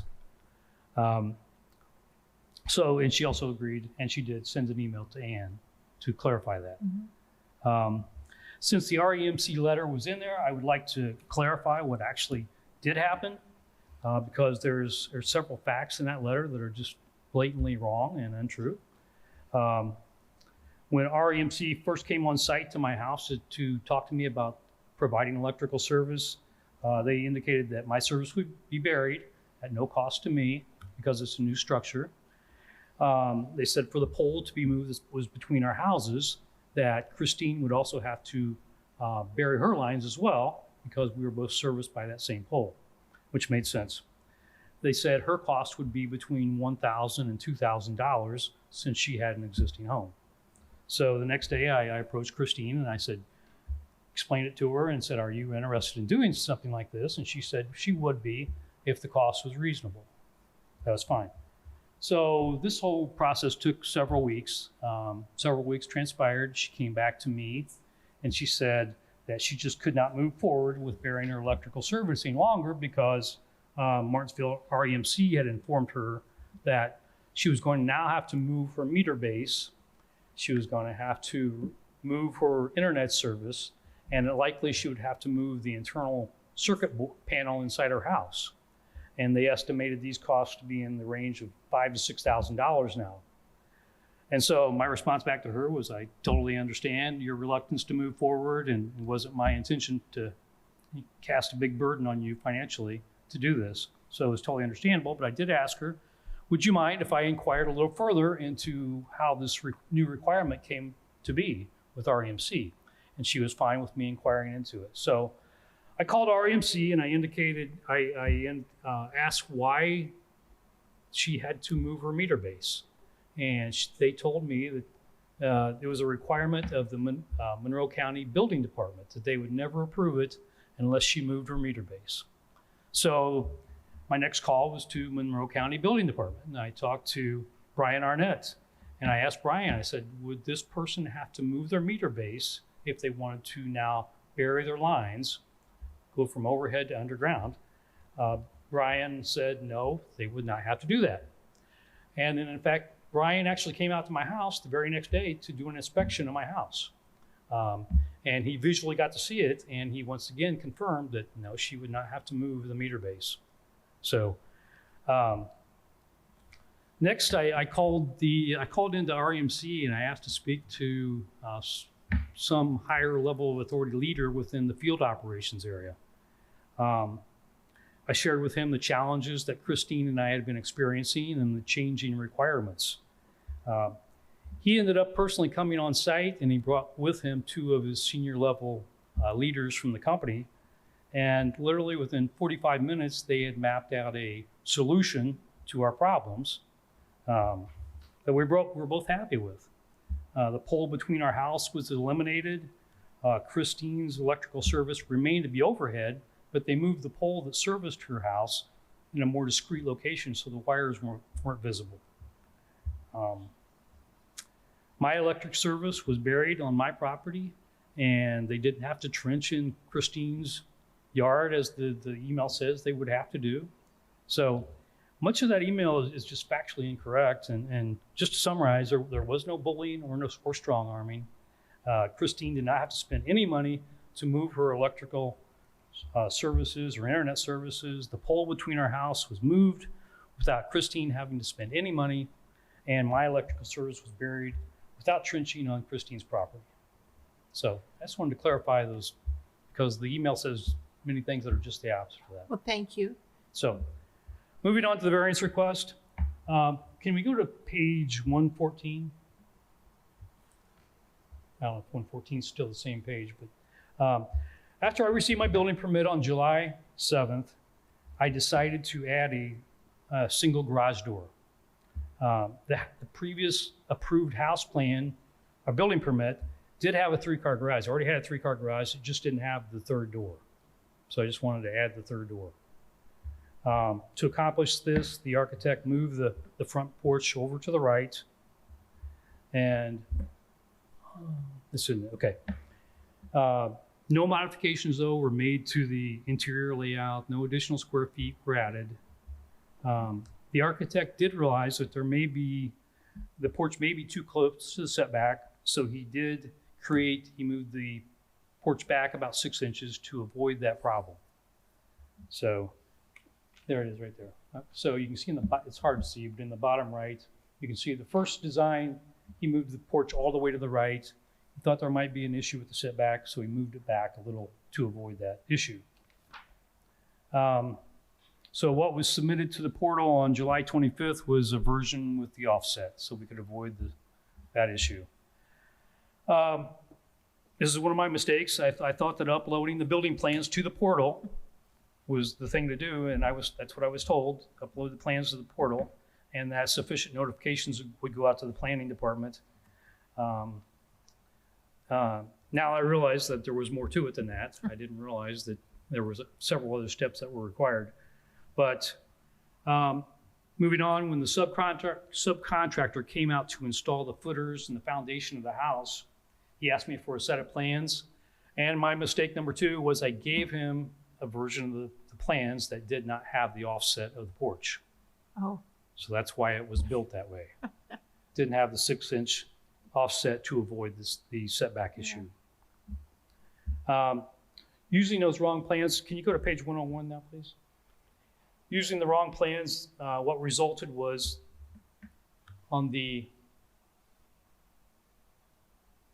northeast corner of the front porch, the brick ledge is, there we go. The brick ledge is 4.48 feet from the property line. So that means the brick ledge is 6.24 inches over the 5-foot setback. Also on that northwest corner of the front porch, the house foundation is 4.88 feet from the property line, meaning that the foundation itself is 1.44 inches over the setback. Because the house was built on an angle, to the property lines, the brick ledge and the house foundation, the encroachment decreases as you go towards the back of the house. So the brick ledge encroachment stops at 5 feet from the front of the house. Yeah. The foundation encroachment stops 1 foot as you go towards the back of the house. So it's over 1.44 or 1 foot. I did bring my virtual, this is how much, this is the foundation, and this is the brick ledge. This is how much the brick ledge is over the setback.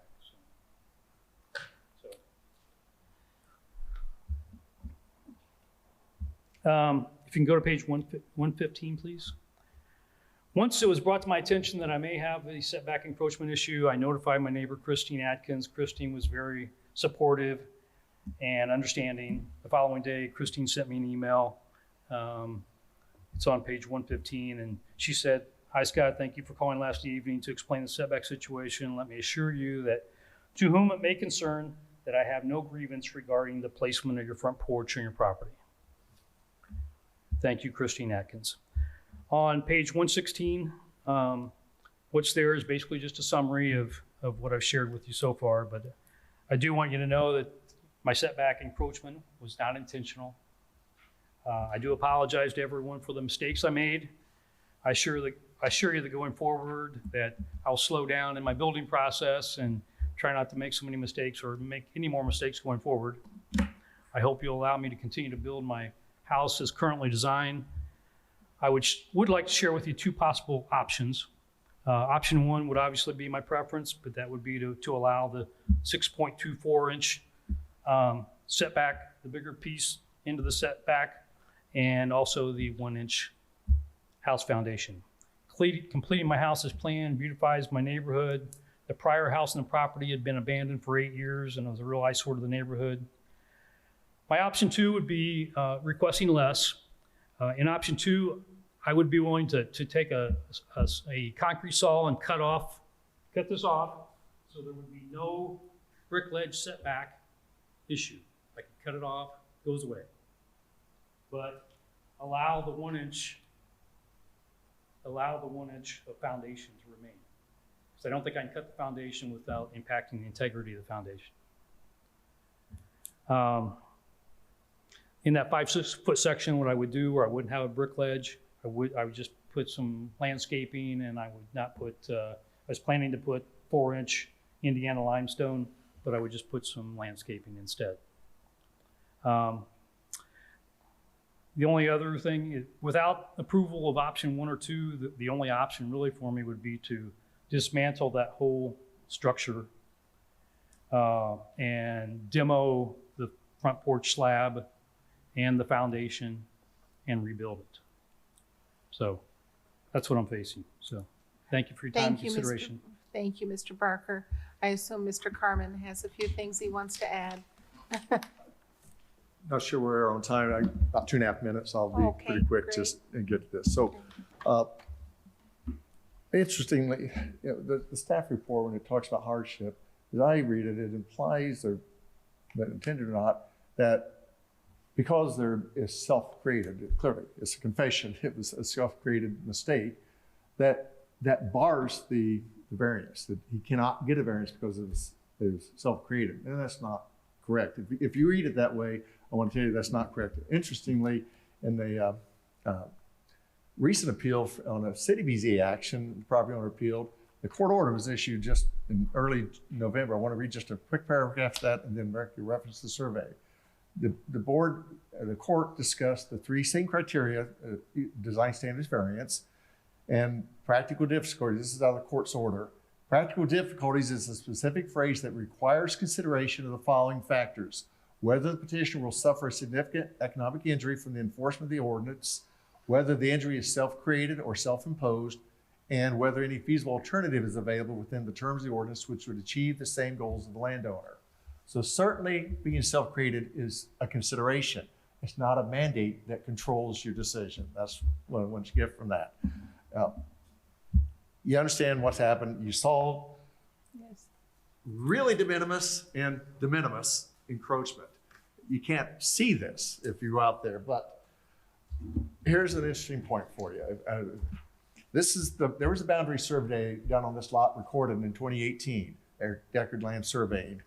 I'm going to read a paragraph out of that. And this is in a survey report, and every survey has a report that has the same information. The numbers will vary slightly. The relative positional accuracy due to random errors in measurement of this survey is within the standards allowable for a suburban class survey, 0.13 feet plus 100 parts per million, as defined in the Indiana Administrative Code 685. Means the value expressed in feet or meters that represents the uncertainty due to random errors in measurements in the location of any point on the survey relative to any other point on the survey at the 95% confidence rate. The point is, we don't know that there's encroachment. The relative positional accuracy says that it is in fact possible. Eric was 95 confident that there is no such error, but it is in fact theoretically possible just because of the way measurements handled, the equipment used, the thickness of the bar, that in fact 0.13 feet is 1.56 inches. At least on the foundation question, there's a mathematical possibility that there is in fact no encroachment. Now we rely upon surveys, and I'm not challenging the quality of his work. In fact, I talked to him about this. And that's just the reality of doing measurements, that they cannot be exact. You're measuring a point using a broader instrument than a point. You're talking my language. So the point is, you heard the preference. This is what he's asking for. Yeah. If you cannot find that done, the fallback is this. And I really would hate to see this be denied on an uncertainty that even exists as an encroachment. That is very well argued. Very well argued. And I told you I'd be brief, and I'll stop there. But that was, well, thank you for the visuals too. That really helps. But I just wonder if members of the Board of Zoning Appeals have questions for either Mr. Barker or Mr. Carmen. This is actually a question for staff. Yes. And it goes back to the portion of this that says that is discussion. And I just want to make sure I understand. I think you've been real clear, but if there's an error here, I want to, under discussion, the second paragraph, the last sentence is the structure is encroaching 0.52. And that, I would read that, if you can see what I'm talking about, as inches. And that's just a little error, and people make them. But into the setback, because it's a double quote, and a double quote to me means inches. At the end of 5 feet, it's just a single apostrophe. Good catch, Guy. I'm sorry. Good catch. Okay. You're right. So it's half a foot. It shouldn't be two parentheses. Oh, so it should be 0.52 and with one. It's half a foot. Yes. Okay. One apostrophe. 1.52. Because when I read this myself, I saw the whole thing as a half inch, which would make them, Yes. even smaller.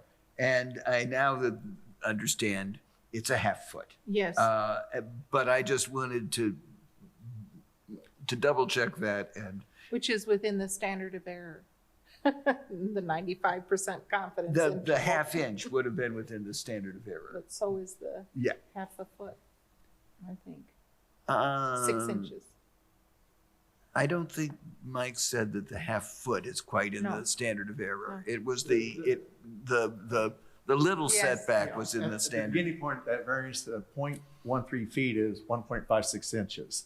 And with that, and actually as you move from the point, then it can grow more. But that would cover this de minimis encroachment of the foundation wall. The half foot that Ann's referring to is the brick ledge. Yes. Just slightly under right about 6 inches at the widest area. It tapers down to a point.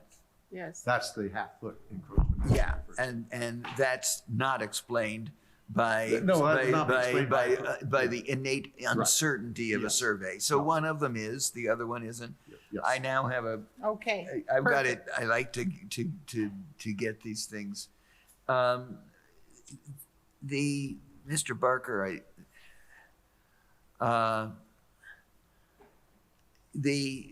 the larger one, do I understand it's the facade that would be an issue.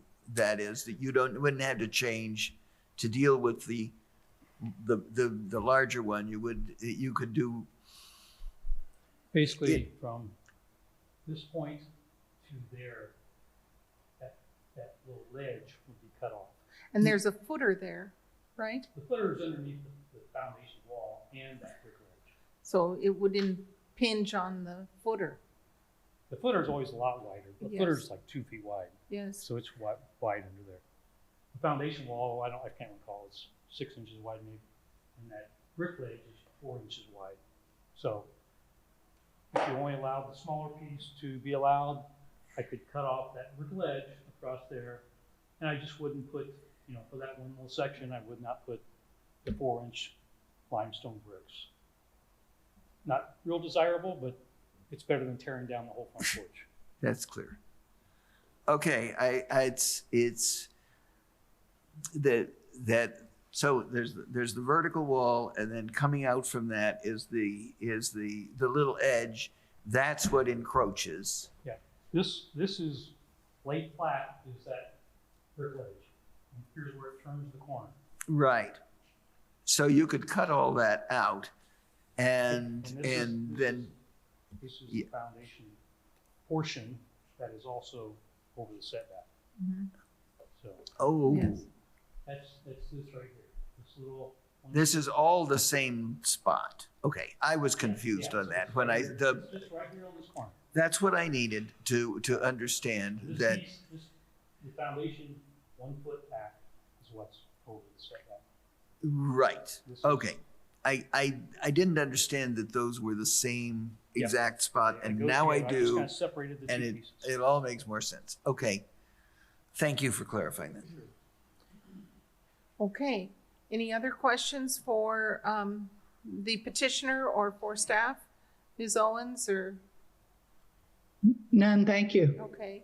Okay, well, we're going to open it up to the public. If there are members of the public who would like to speak in support of this petition or against this petition, please come to the podium, raise your virtual hand on Zoom to be recognized, or press *9 to be unmuted on your cell phone. We don't see anyone. Okay, going once, twice, and we're back to us. And so for further discussion and or motion, now I understand, mistakes happen, in the planning process. And to have something like, plans, the wrong set of plans after having to try to comply, uploaded to the portal and have that set in motion, something that adds, I don't know how much money to your building costs in terms of time lost and everything. I don't know, to me, the neighbors, the bigger issue to me is like the appropriate erosion control mitigation efforts, that to me is the bigger issue, and that I'd like to get into compliance. But I feel as though they were very compelling and contrite about the factors that happened on this property that led to an honest mistake. And it seems as though having the honest mistake having occurred, that the neighbors are like okay with it.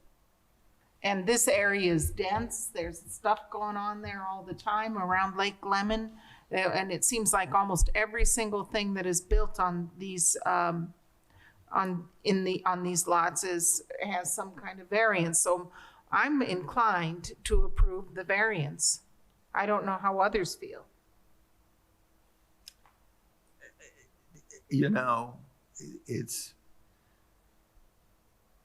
It's self-inflicted, and it was a mistake, but it doesn't. I think it was good faith. I don't think, Lord knows, I'm sure you wish you had uploaded the other plan. I'm sure you wish you'd given the builder the one you should have given. This is, and I agree with Mr. Carmen that self-inflicted does not negate the importance of undue hardship. It wouldn't, you know, if you stub your own toe, it doesn't, you can't get it fixed, but if somebody else stubs your toe, that just, I agree with him on that. So. Sounds like you could make a motion. Sounds like I'm warming up here Sound that way from here. to making a motion. Let me see, I had to get back to, okay. I move to approve variance 23-43, have I got that right? Yeah.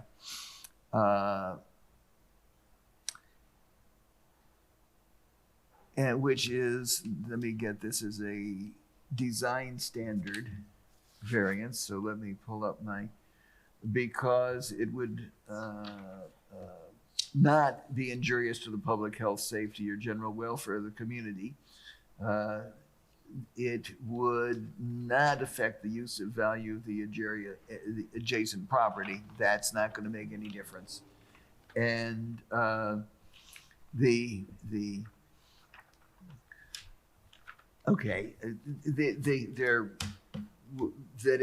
is the minimum to avoid undue hardship. Yes. I'll second that motion. Okay, it's been moved and seconded to approve VAR-23-43, which is the Barker side yard setback variance to Chapter 804. A vote in favor is a vote to approve the side yard setback as presented in the packet.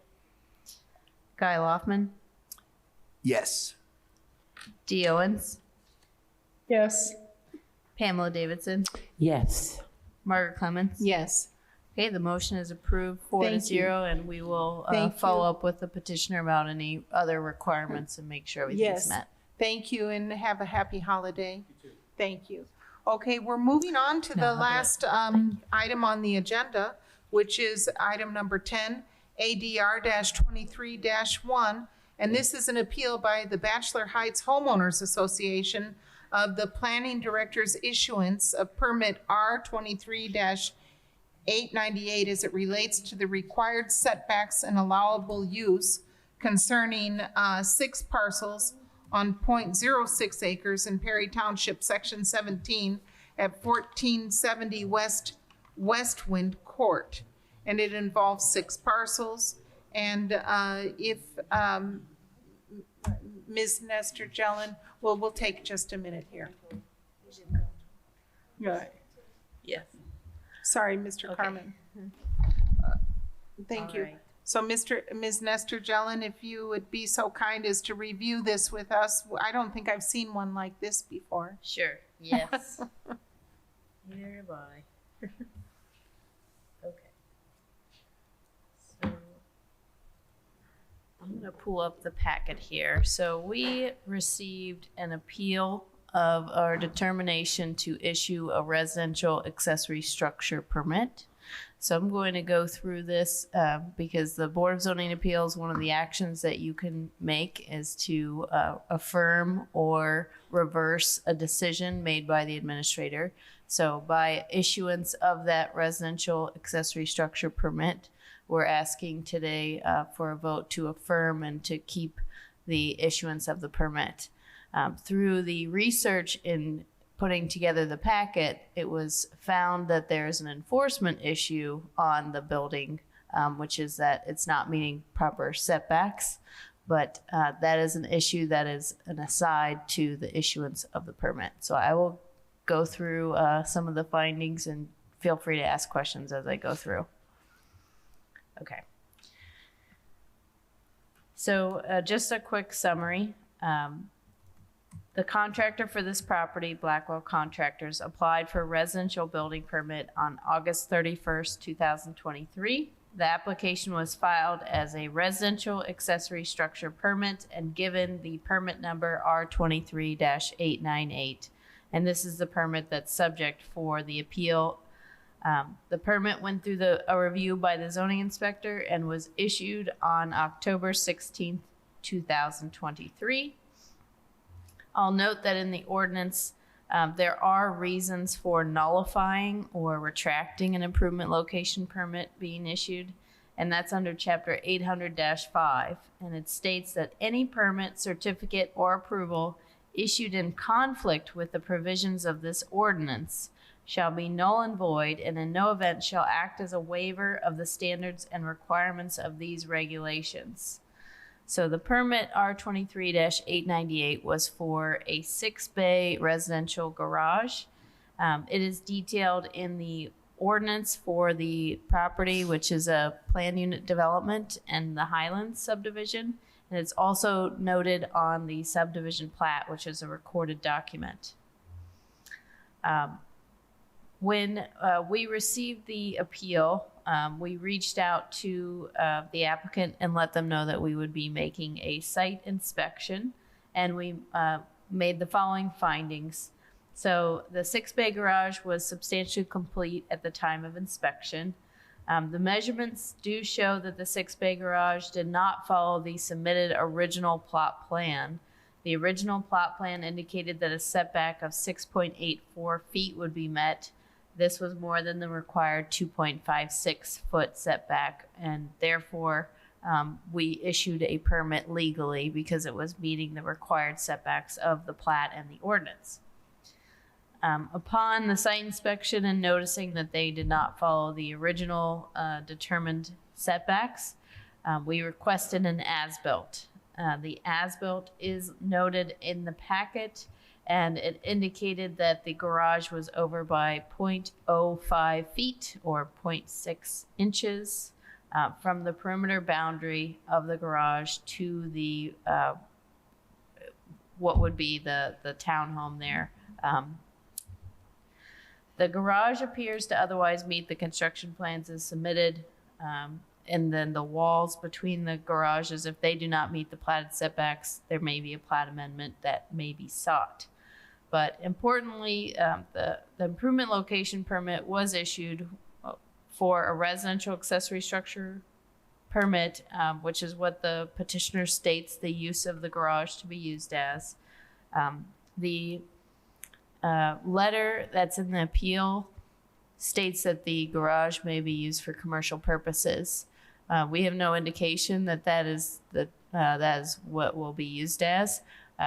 And that would be something like a car wash, or a car wash structure wants to locate there, or someone wants to locate their business at this garage location. That would be examples of a commercial use at this site. So we do not have evidence of that.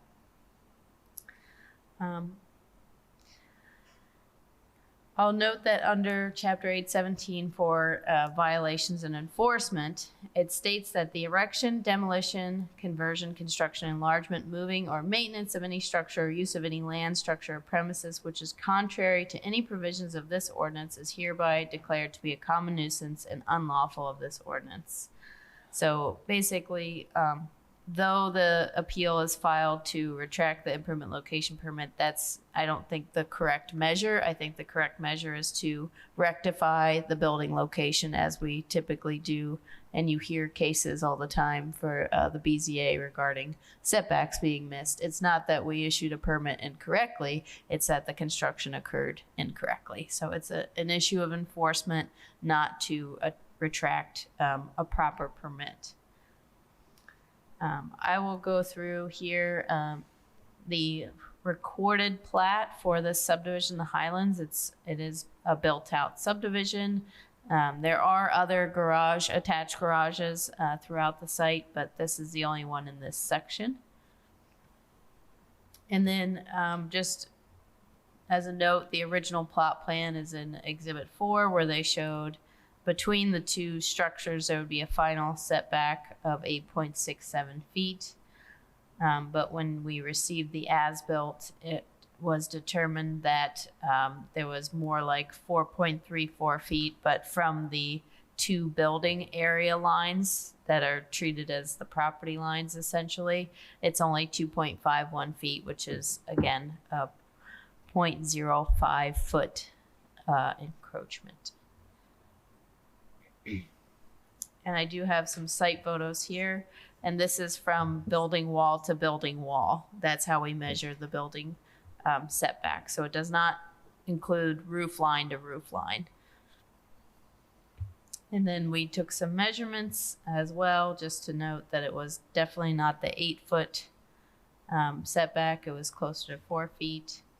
And then here's the status of the garage once it was, once we did the site inspection. So I'll note here, staff did reply to the petitioner letter, which was the subject for filing the appeal. And I'll just go through some of their arguments and then staff's response. So they're stating that the appeal is based on 3 tenets, that this is an impermissible commercial build within a residential community. And we're stating that the permit was granted as a residential accessory structure. The garage is not yet complete, and therefore the contention that the use is commercial is not verifiable. Should the garage be used commercially, such as running a business from this location, the planning department would be notified and enforcement action would be taken. The second item is that the presented plat details appear to be unclear of building location, and the recorded plat is a scalable drawing. I do note they don't have the setbacks illustrated on there, so it can be difficult for the lay person to measure that, but per the as-built they submitted, they did show what the setbacks were required to be and that they were over by 0.05 feet. So they will need to follow up with either a plat amendment or changing the building to meet those required setbacks. And I note that I am talking with the homeowners association, the concern about the building and its proximity. They do have covenants and restrictions for this PUD. The planning department is not required to enforce private covenants and restrictions that are above and beyond and sometimes in contradiction to our ordinance. So that is not subject to the appeal. I see. Do you have any questions? Okay, Ms. Davidson. What we're talking about here is validating the decision of the staff to issue the permit, not the enforcement of whether it's constructed properly as per the plan and plot, correct? Yes. Thank you. Mr. Lockman, do you have a question? Or Ms. Owens? Go ahead, I'll see if Dee does. Dee? I don't have any questions. I just have a motion. So go ahead. Okay, well, we will hear from the public and from the petitioner. I'll come back if I need. Okay, so if the petitioner or the petitioner's representative is here, please come to the podium and I'll swear you in. Unless, I don't know if you're both lawyers. I know one of you is, no? Oh, yes, that's right, Mr. Densford. Yes, that's right, Mr. Lambert, it's good to see you. Yes.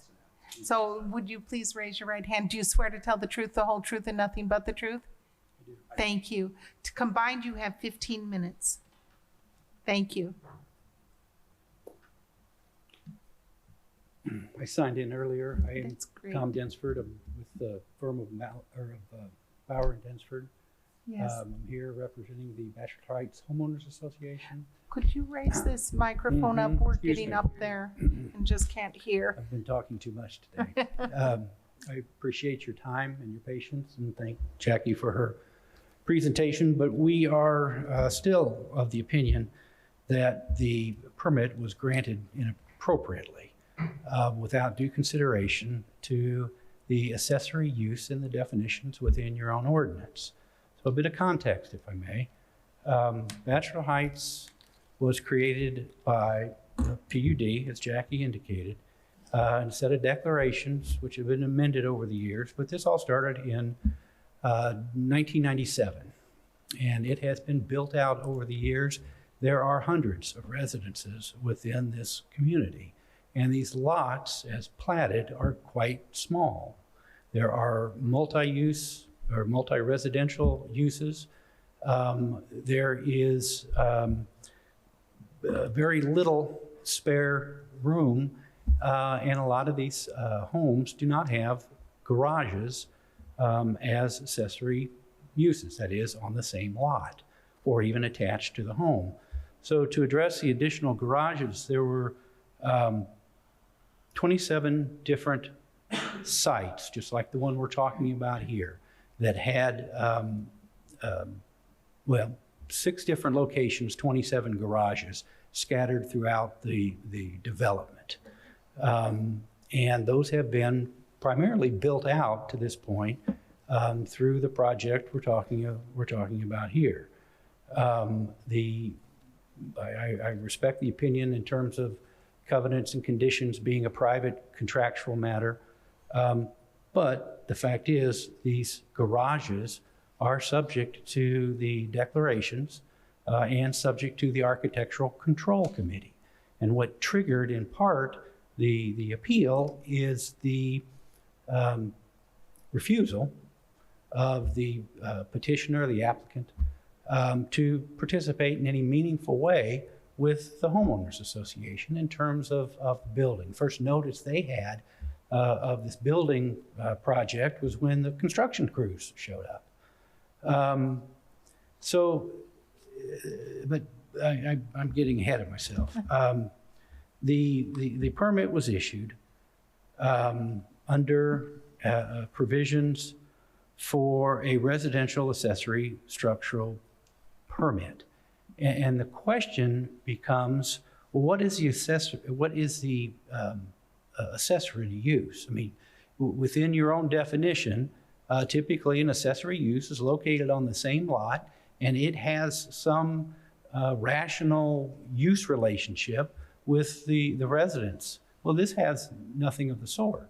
The properties that were purchased by Mr. Kemp include residential lots and these 6 garages.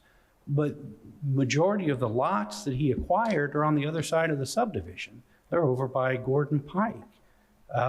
He acquired by deed 9 lots and these 6 garages.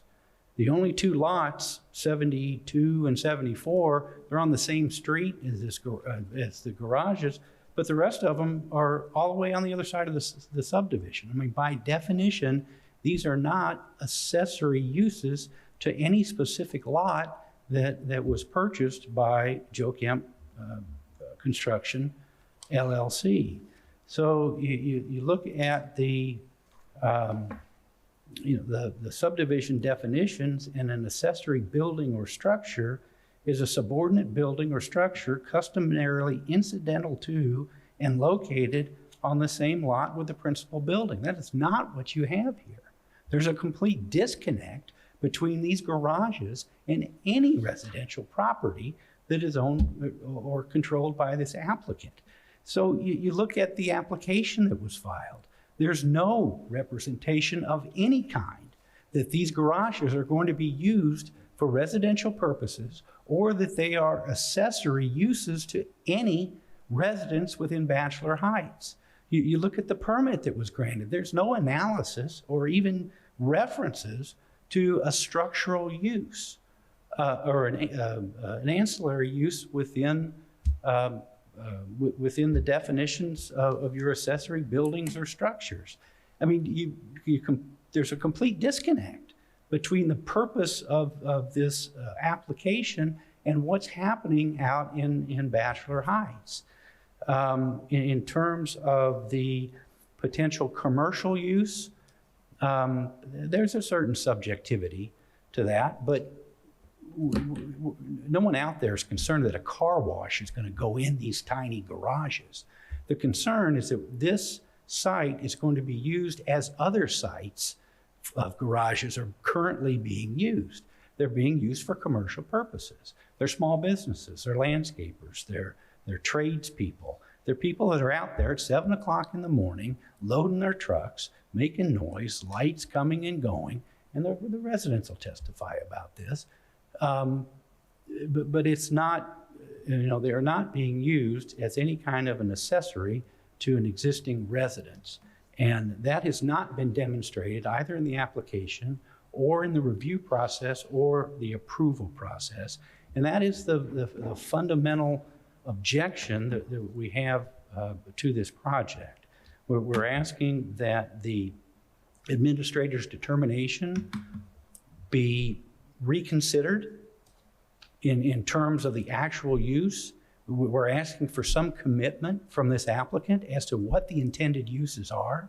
We have a pretty good idea of what they're not, but some commitment from this, from this board, or some requirement that the definitions will be enforced in terms of future uses, and that we're asking for the work to be stopped until a determination can be made as to the appropriateness of this accessory use permit, and that to the extent we can, that the homeowners association be involved in future discussions with this applicant, and that we not be frozen out of developments within our own subdivision. And with that, I would turn the podium over to Mr. Lambert for further comments. Good evening. Thank you for having me. I'm Andrew Lambert, president of the Bachelor Heights Homeowners Association, and I want to thank you for your time and saving the best for last tonight. Also, a thank you to Jackie, who helped us go through the process. I'm speaking on behalf of 184 units, and I've been a proud leader of this community for 6 years on this board.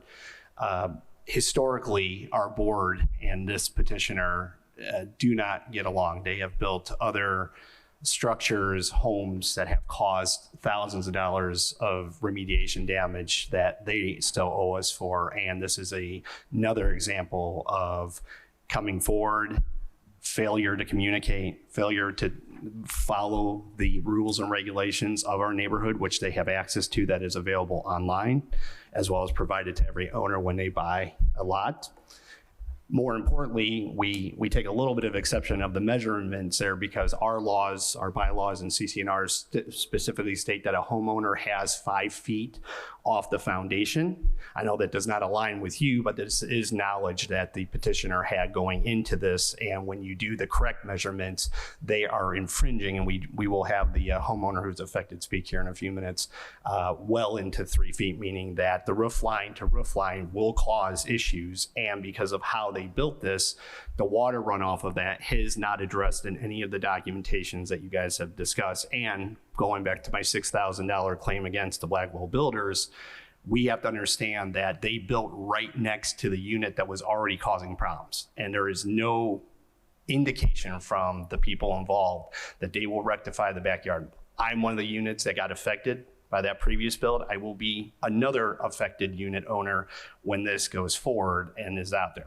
The other option, the other note I need to make with the last couple seconds I have here is to let you know that although other existing units are there, as Mr. Densford pointed out, we are at a dead-end street. Where these other units are on a throughway street, so there is plenty of room for turnaround. During this permit being issued, it should have been addressed of where trucks or people will actually safely get in and out of these storage units, because if you look at the picture she had up there, it is grassland on the other side with a curb. There is not 6 feet to actually properly turn around or even back, let's say, a small vehicle into there without most likely doing damage to the green space that belongs to the HOA.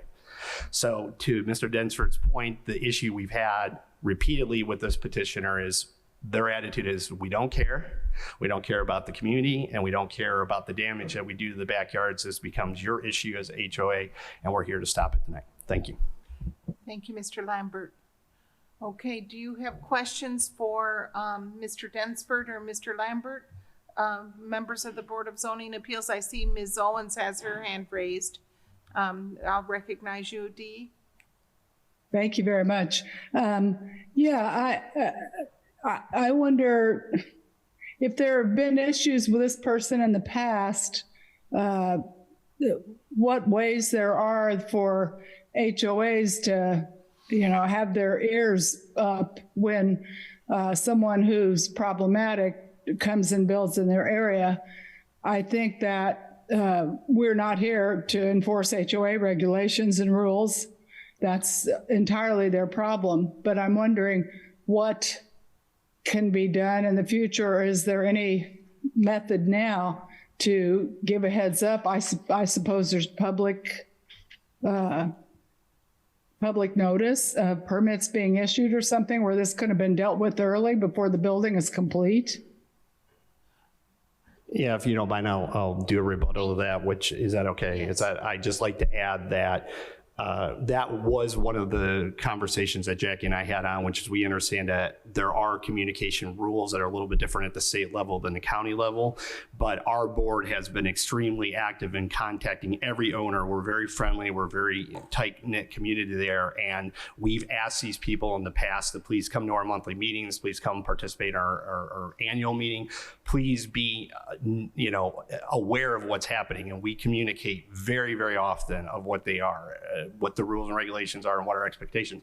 We're not asking for that enforcement. We're just showing you that there is a historical standard of bad behavior that continues to come up with these people. So we want it on the record that regardless of where this decision goes, that needs to be on a record. If other permits are going to be issued in our neighborhood, we're probably going to take exception until they do the adult thing and come have a conversation. Thank you, Mr. Lambert. Did that answer your question, Ms. Owens? Yeah, somewhat. I mean, it seems to me like, having heard all this, it sounds awful, but I think the vast majority of it is not an issue for the BZA.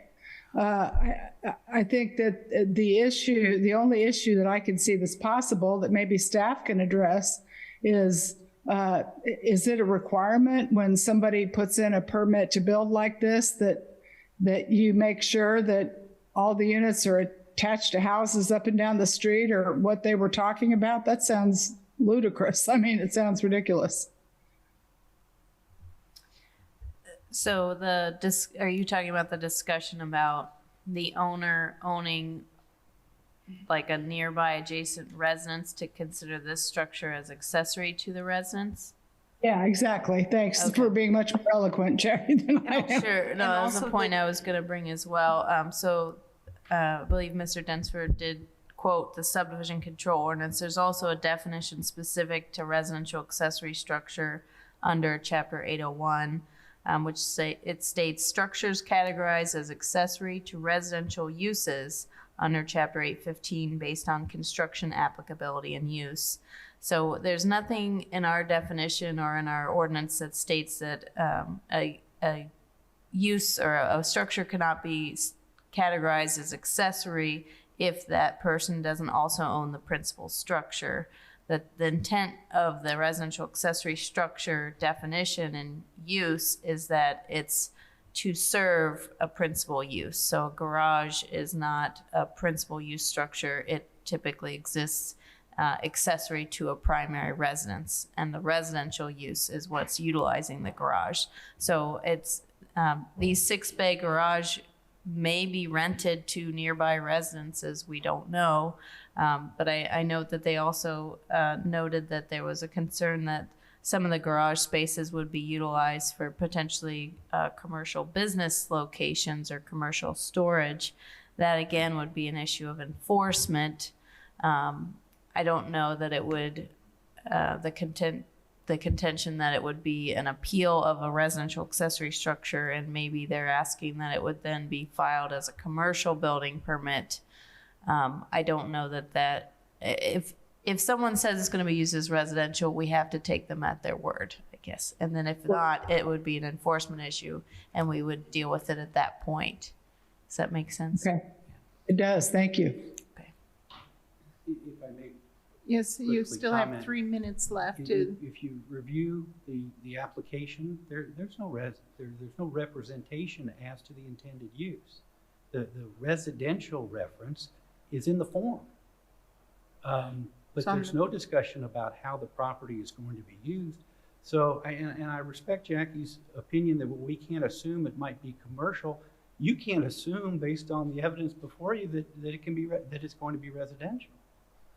And I am not saying that each of these garages have to be somehow legally attached to a specific residence. What I'm saying is that there's no connection whatsoever between any residence within Bachelor Heights and these 6 garages. There's nothing in terms of what the petitioner has presented that can lead this board to find that the definitions, regardless of what section you look at, have been satisfied for an accessory use.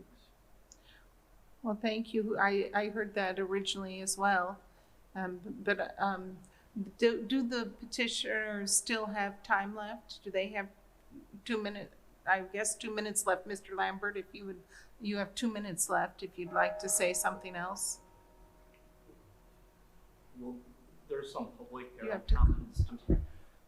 I'd like to yield the time to some public comments, if that's okay. Yes, and then you'll have 5 minutes to return to the Thank you. microphone. Okay, so we will now turn to members of the public who would like to speak either in favor or in opposition to this appeal of the director's issuance of R 23-898. Please come to the podium, raise your right hand. Do you swear to tell the truth, the whole truth, and nothing but the truth? I do. And what is your name, sir? Randall Johnson. Brandon Johnson? Randall Johnson. Randall Johnson, okay. So I'm the owner of the property that you saw in the pictures right Yes. next to the building. And I'm here in support of the petitioner. My concerns are there's physical restrictions now on my use of the property. You can see the roof overhanging, and it does overhang with the 5-foot area that I have a right to put landscaping into to beautify and maintain and improve the value of the property. Now I'm prevented from doing that. I don't have the 5 feet, and the water is going to come right off the roof. You can see the pictures there, and it's probably going to impact and impinge on the structure itself. And I don't know where that water is going to run. I'm going to assume it's going to damage the property. Besides just those things, I don't have a lot of trust in the builder to do what they said they're going to do or to not do what they haven't said they're going to do. So we've had continual problems with other residents in the area that are contractors, and you mentioned that. We've had to file a number of complaints with the HOA, which they did address, where the folks were coming in at 7 a.m. They would park their trucks inappropriately on the dead-end street with construction trailers. The construction crew would show up and they would load materials, load their trucks up, and then they would go to their job site. And then in the evening, they would all come back. They would park their cars there. So they were that was their staging area for their contracting business or whatever they were doing. So I have a full expectation that the owner intends to rent these buildings, these bays, to somebody like that. And that means there's basically going to be construction staging every day, in the morning and in the evening. So besides just the visual, lack of aesthetics and me not being able to put any landscaping in around that side of the building, I've got a great concern that it absolutely impacts the value of the property. It used to be a nice open common space. The windows on the west side of the condo just looked out and you could see the sunset, and now you see that. One other issue with people that walk through the common area in the past, they would just walk through. Now they're going to have to walk within a foot or two of those windows, the bedroom windows. So this is actually going to channel people to walk right next to the condo, which I have a concern about. I think that's. You have about I mean, that's 30. the value of the property's already been impacted. It's not anywhere near as visually appealing as it was. I can't do anything to fix that. There's going to be damage to the property from water runoff from that roof. There's no guttering, if you'll notice on that. The water's just going to come right off the roof and splash right onto the side of the condo. So that's my concern. I don't know what I can do. I'm already taking a hit from a property value standpoint, and I'm not going to be able to do anything. I'm restricted from being able to improve that in any way. Thank you, sir. Thank you. I'm going to now ask other members of the public who are here or online who would like to speak either in favor or in opposition to this appeal of the director's decision, please come to the microphone in the room. Please raise your virtual hand on Zoom or press *9 on the telephone to speak about this case, either in favor or in opposition. We don't see anybody? Okay, since nobody spoke in opposition, we have well, that's separate. I will acknowledge Ms. Owens as a panelist who has her hand raised. Oh, yes. Oh, I see. Yes. Yeah, I just wanted to, if there, I thought you said there was nobody else there, so I was going to make a motion. Oh, I think Mr. Loftman has a question or a comment. Wait. Yeah, I do. Thank you. It's a staff question. The Mr. Densford read a definition that said accessory units are part of the lot, if I understood him correctly. And clearly these garages are not part of the, they're not, as I understand it, they're not associated with any lot. Is that, can you confirm that that's correct? They are not on or associated with any lot? So, yes, that's what the definition was from the subdivision control ordinance. So this lot is platted, so it's not necessarily that we would take the definition of the subdivision control ordinance. We would take the definition from the zoning ordinance. From the PUD zoning ordinance. If that falls silent, we would go back to our ordinance, but yes, so. Okay. Yes. So does the PUD ordinance say anything about the use of these garages? They do identify them as the letters of the lots, so it's like U, X, Y, Z, that states that those are garage units. So because it's a planned unit development, if they do not follow their own ordinance, it is not something that would come before the Board of Zoning Appeals. That would go before the commissioners, because the PUD was adopted by the commissioners. And that's not something that we have authority to waive under the BZA. Your authority is to look at the zoning ordinance, which is adopted and subject to all other properties zoned in the county. Okay.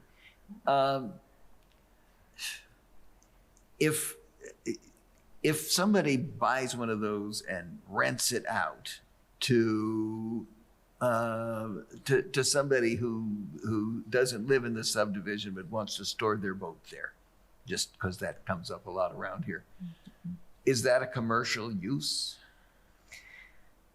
So each one of these lots are individually platted. So there may be multiple units on as one structure with lot lines down the middle of them with firewalls in between. So, hypothetically speaking, they could be owner, the owner could be the ones that also inhabit the units. Most of these, by just looking at the notice that we sent out, are rented. So I guess bringing that same point, if you rent a residential unit, is that considered commercial? So I think we get into a little bit of a difficult situation. And again, it could be a further follow-up of enforcement, not necessarily, I think, affirming or determining that the permit was issued incorrectly. So the applicant, the requirement for an applicant to file for a building permit is to either file as a residential or a commercial permit. So they chose to go into the permitting software site and choose their own permit type. Which was? A residential accessory structure permit application. Okay. There is also an option for a commercial building permit. Right. So if they're choosing to build and apply for a residential accessory structure, we do take people at their word, and that's part of the PUD. It does say that there will be 6-bay garage. It's platted. So, you know, its proximity is unfortunate, but it's only 0.6 inches off. That will be something that we deal with as enforcement. Its use is stated as being residential, and that's compliant with the PUD. And this is one of the PUDs that the city oversaw in its approval because it was previously under an interlocal agreement, or Yes. that the county had no jurisdiction over its design. It was just the city who really. It was, yes, it was approved, this plat in particular was approved during the time that there was an active interlocal. And Yes. so the county has since taken over this area jurisdiction. Okay. I see there are two seemingly different tracks I'm Yes. trying to walk down. One is the encroachment, which is de minimis. Okay. The other is whether this is an accessory use. Are these the same question and I'm not connecting them? Or is the accessory, if it looks to me like these are not accessory uses because they're not associated with lots. Right. That to me is the right. critical thing, that the new owner could rent these out as boat storage places to people who have no interest in this. And it seems that they're buying this, that whoever bought it to rent it or to use it for themselves, but that's still not a resident who's using it. If there was a requirement that they be rented out to owners in the area, that would seem maybe residential accessory. But since there's no limit on how they rent them out, I don't see how this is residential accessory unit. And because it's coming to us as a permit for residential accessory unit, I don't see where the PUD has definitions have a particular impact. So I'll try to say that succinctly. It sounds to me like these are not residential accessory units because they are not associated with individual lots, much less being on them. So this is a little bit of a unique situation. The area of the plat that I'll point you to in red. So all of these individual numbered locations are lot numbers. The bold black line is the property line. So all of these little boxes on the screen are able to have buildings all the way built out to their very edges. So are you stating that you believe each one of those are lots within so every single one of these would be lots, or are those platted areas for buildings? I think that's it. Okay. So different people can own every one of those individual lots, and it's surrounded by common area. But who owns them now? Who owns the garage lots or all 6 of those lots? Joe Kemp Construction Joe is Kemp. the person that owns. I didn't know if he was just contracting or if he owned them. Well, factually, we do not know if they aren't rented to other units in that subdivision. How do we know that those aren't possible renters? Because those are the most likely people who would want to rent in that spot. And we heard that a lot of the units did not come with garages, correct? With not. So people are searching them out. So they could be residential and they could be rented ad hoc to different inhabitants in that subdivision. Isn't that possible? Well, I think Mr. Schilling has his hand raised as well. Mr. Schilling has his hand raised. Sorry. Mr. Schilling? Thank you very much. Yeah, this is a planned unit development, and it was my understanding that the outline plan identifies those 6 rectangles on that lot that's on the screen as garages. Is that correct, Jackie? Yes. And so that is a permitted use under the planned unit development because it is designated as that on the outline plan that was approved by the county commissioners. So that's, the garage is, it's not an accessory use, it's a permitted use. And so when somebody comes in and they says, hey, this plat shows that garage units can be built on this lot, it's approved by the county commissioners, I want an improvement location permit to do that. That the issuance of that permit is for a permitted use. Because, well, I mean, if it's specifically designated as a garage on that one lot and there's no residences on that, it's not an accessory use. It would be a permitted use, in my opinion. The questions that we've heard about whether they're going to rent it out to contractors and things like that, to me, that's an enforcement question. And the setback, if it's violating that, that's an enforcement question. But I just think it needs to be clarified that this is a unique situation because it is a planned unit development, and that those buildings are identified for garage purposes. And my concern is that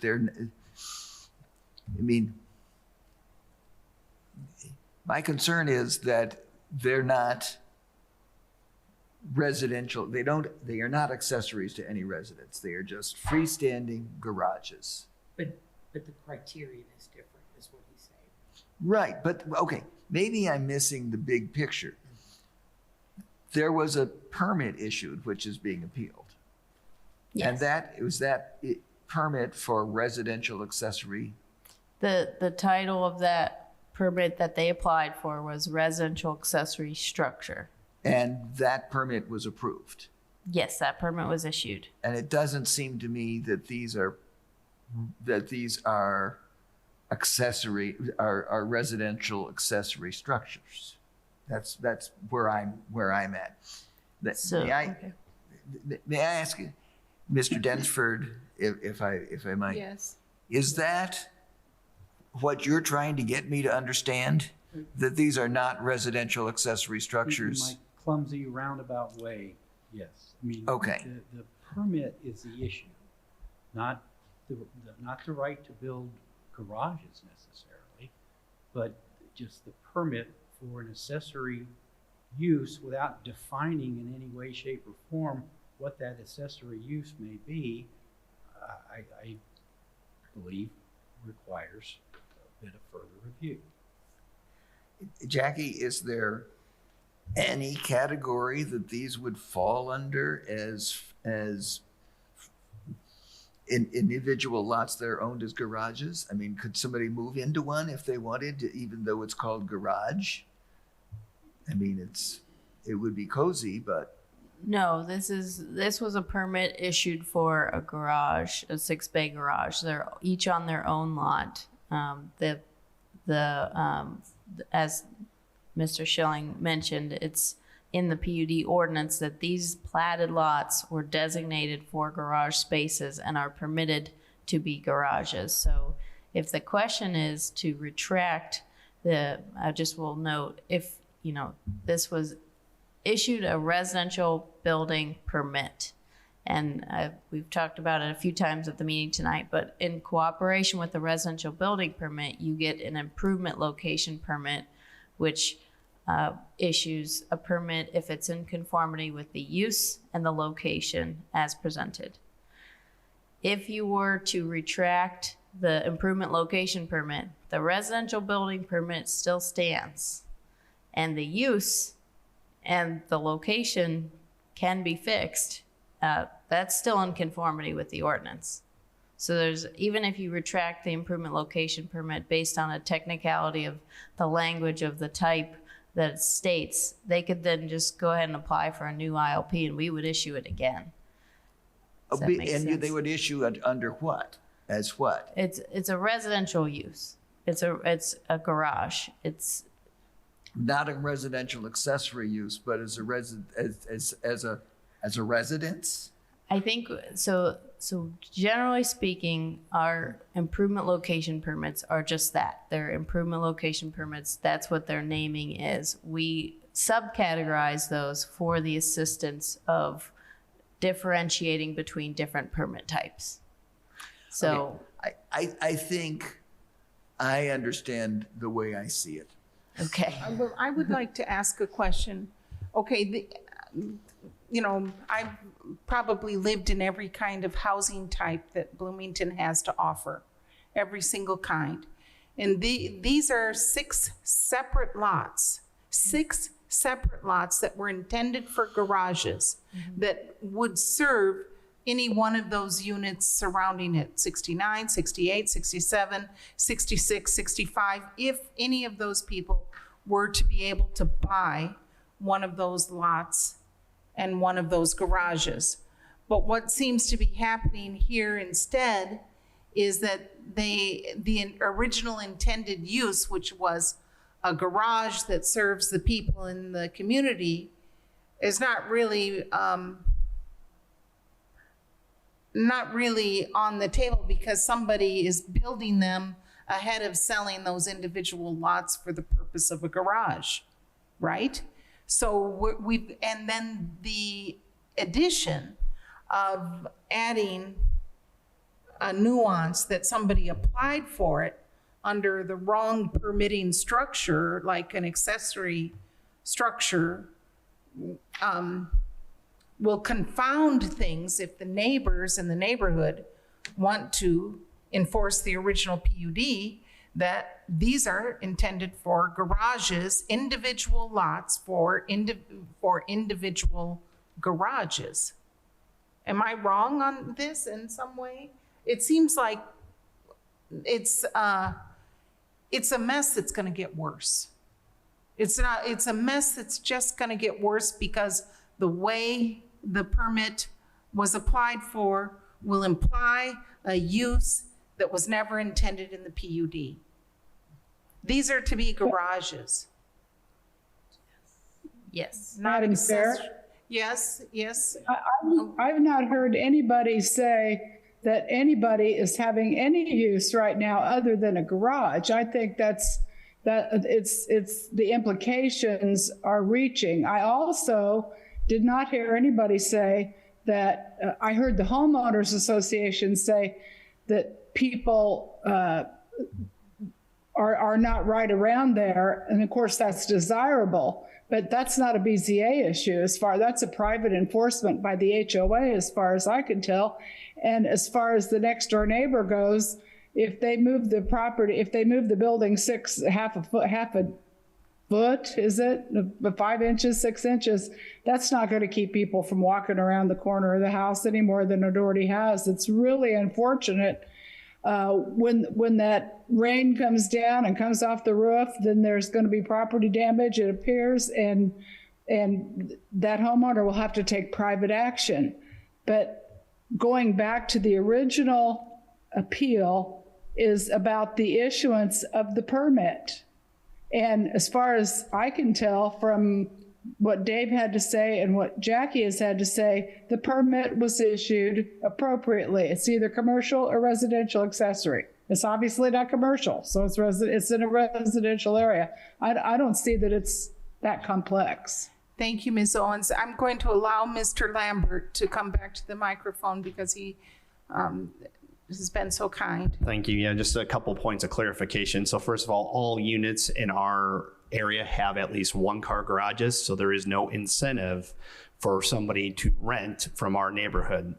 Second point is the existing units that we have on good authority with documentation that True Green and other chemical-based companies are being leased out because that property owner, different from this gentleman, believes that he doesn't have to follow HOA rules. So we're already having, again, a historical precedence of I'll do whatever I want in this neighborhood.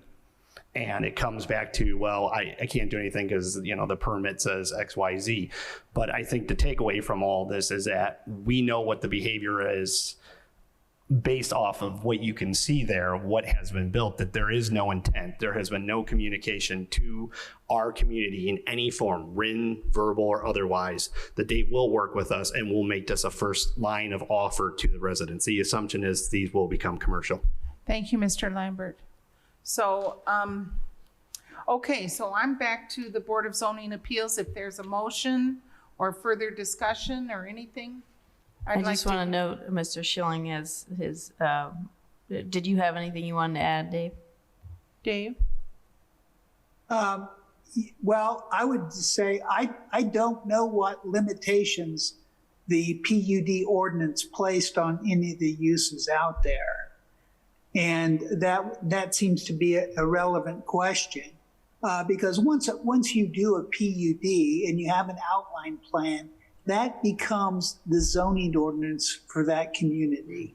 And so the limitations in that outline plan are the ones that guide the development and use of the properties that are covered by that plan. So the plan obviously shows a garage unit on that lot. And the question that seems to be that's raised tonight is, what's an appropriate use for that?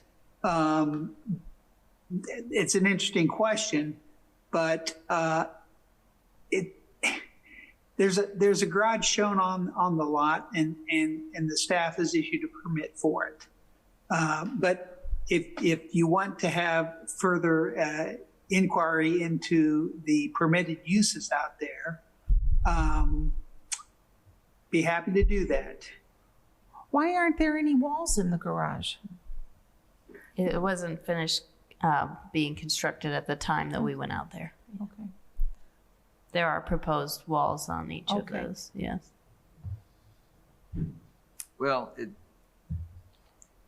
it seems that somebody wants to build this, and they come and they say, "Can we build this without a permit?" And you say, "No, because nobody can build anything without a permit," which is good, which is fine.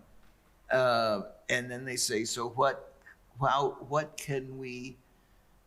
do we apply for?" And you say, "Well, it comes closest to residential accessory unit. It doesn't really fit it because it's not on the same lot and it doesn't serve a unit, but they've got to be able to do it." Okay, so if it was a commercial, if they'd say, "We're going to rent these out," would that make it commercial? Rent those out to private Anybody. individuals. Doesn't make any difference whether they're renting it out to individuals or not. I think it would. So if you have a long-term rental to someone who lives in the neighborhood who's just going to park their car there, we would not consider that to be a commercial use. But if there is a general contractor, we would consider that. Utilizing that as their business location address. Okay, but if that's not the case, then, and we don't know what they're going to do, we do know that they're going to try to make money from the deal. If it was a residential accessory use, the owner would be associated with at least with a lot. It seems to me that this falls closer to commercial use because they're going to rent it to the highest bidder. And if the highest bidder happens to be a homeowner, fine. If it happens to be somebody who wants to store their boat, or if it happens to be a lawn care company. I'm just not sure about this PUD. I just can't. These were intended for garages, and in the Highlands, there are places that are intended for apartment buildings. There are places that are intended for single-family homes. Is this the Highlands or Eagle View? This is the Highlands. This is the Highlands. So this is intended for garage. It's not intended for, rental storage space. It's not intended for general contractor operation thing. It's intended for a garage, which should complement one of the other structures that are there. This is a mess. It's going to get worse. Okay. Yeah, I am prepared to make a motion. yeah, So we can have something to vote on. yeah. And I move that we reverse the director's issuance of R 23-898 on the grounds that this is not a residential accessory use. It's a commercial use, because clearly the only reason they bought it was, well, I'm not gonna say anything else. It seems more akin to a commercial use than a residential accessory. Could I amend that just a little bit? Yeah. It also seems to not comply with the original intentions of the PUD. That's what I think. I've seen this PUD, Yeah, I think that And- those are both consistent. and I know that they can come in tomorrow and apply for something else, but at least if they're gonna apply for something, it needs to be under the right rubric. Those garages are intended for those units in that neighborhood, and that homeowners association is right to be concerned. And before it goes much further, let's at least call it the right thing. Before, that's what I feel like. So let's at least get it right on paper. So I've made a motion Yeah. that it Okay. be denied. I second that. Okay. It's been moved and seconded to reverse the director's issuance of R-23-898. A vote in favor is to reverse the decision. Pamela Davidson? No. Margaret Clements? And this is to unfortunately reverse your decision. And unfortunately, Jackie, okay. I have to say, yes, Okay. on this, I disagree. Yes. Thank you. Okay. Guy Loftman? I hate to go against Jackie, Yeah. but my vote is yes. Okay. And then Dee Owens? Well, I fairly vehemently say no, and I'm really sorry. This is a conundrum, but I think it's beyond the scope of the BZA that there are private enforcement actions, there are public enforcement actions, and a lot of it is built upon guessing what's going to happen. We've not heard from the person who's doing the building. I would much prefer to hear from that person before I made any other decisions. So what happens? We So don't it's have. lacks a majority vote, so it sounds like this will be continued to the January 3rd BZA meeting. It's nothing, no action is taken. We're in stasis. What happens to the builder? Does he just continue building? So, per the rules of procedure, Yes. there is a statement that states that they are to stay the construction. We've notified them of that as soon as the appeal was issued, and that's what it is to date, so. Okay, so thank you for coming. Thank you for expressing this. I'm sorry that everyone is dealing with this, and I'm sorry to Jackie that we reversed your. No, we didn't reverse. No, we didn't. No. No, that's right. No, Okay, I feel So better. this will be back in January. Yes, okay. And thank you All for right. your patience and waiting to the end. Have a very happy holiday, everyone. We'll see you in January. Yes, and thank you to the BZA members. I know this is the last meeting of the year, so I Yeah, appreciate thank all of your you. hard work. This was a long packet, so Yeah, thanks thank for sticking you. with it. Thank All right. you. Okay, take care. Thanks. Thank you. Yes. Thank you. Bye. Bye. I can show you Bye.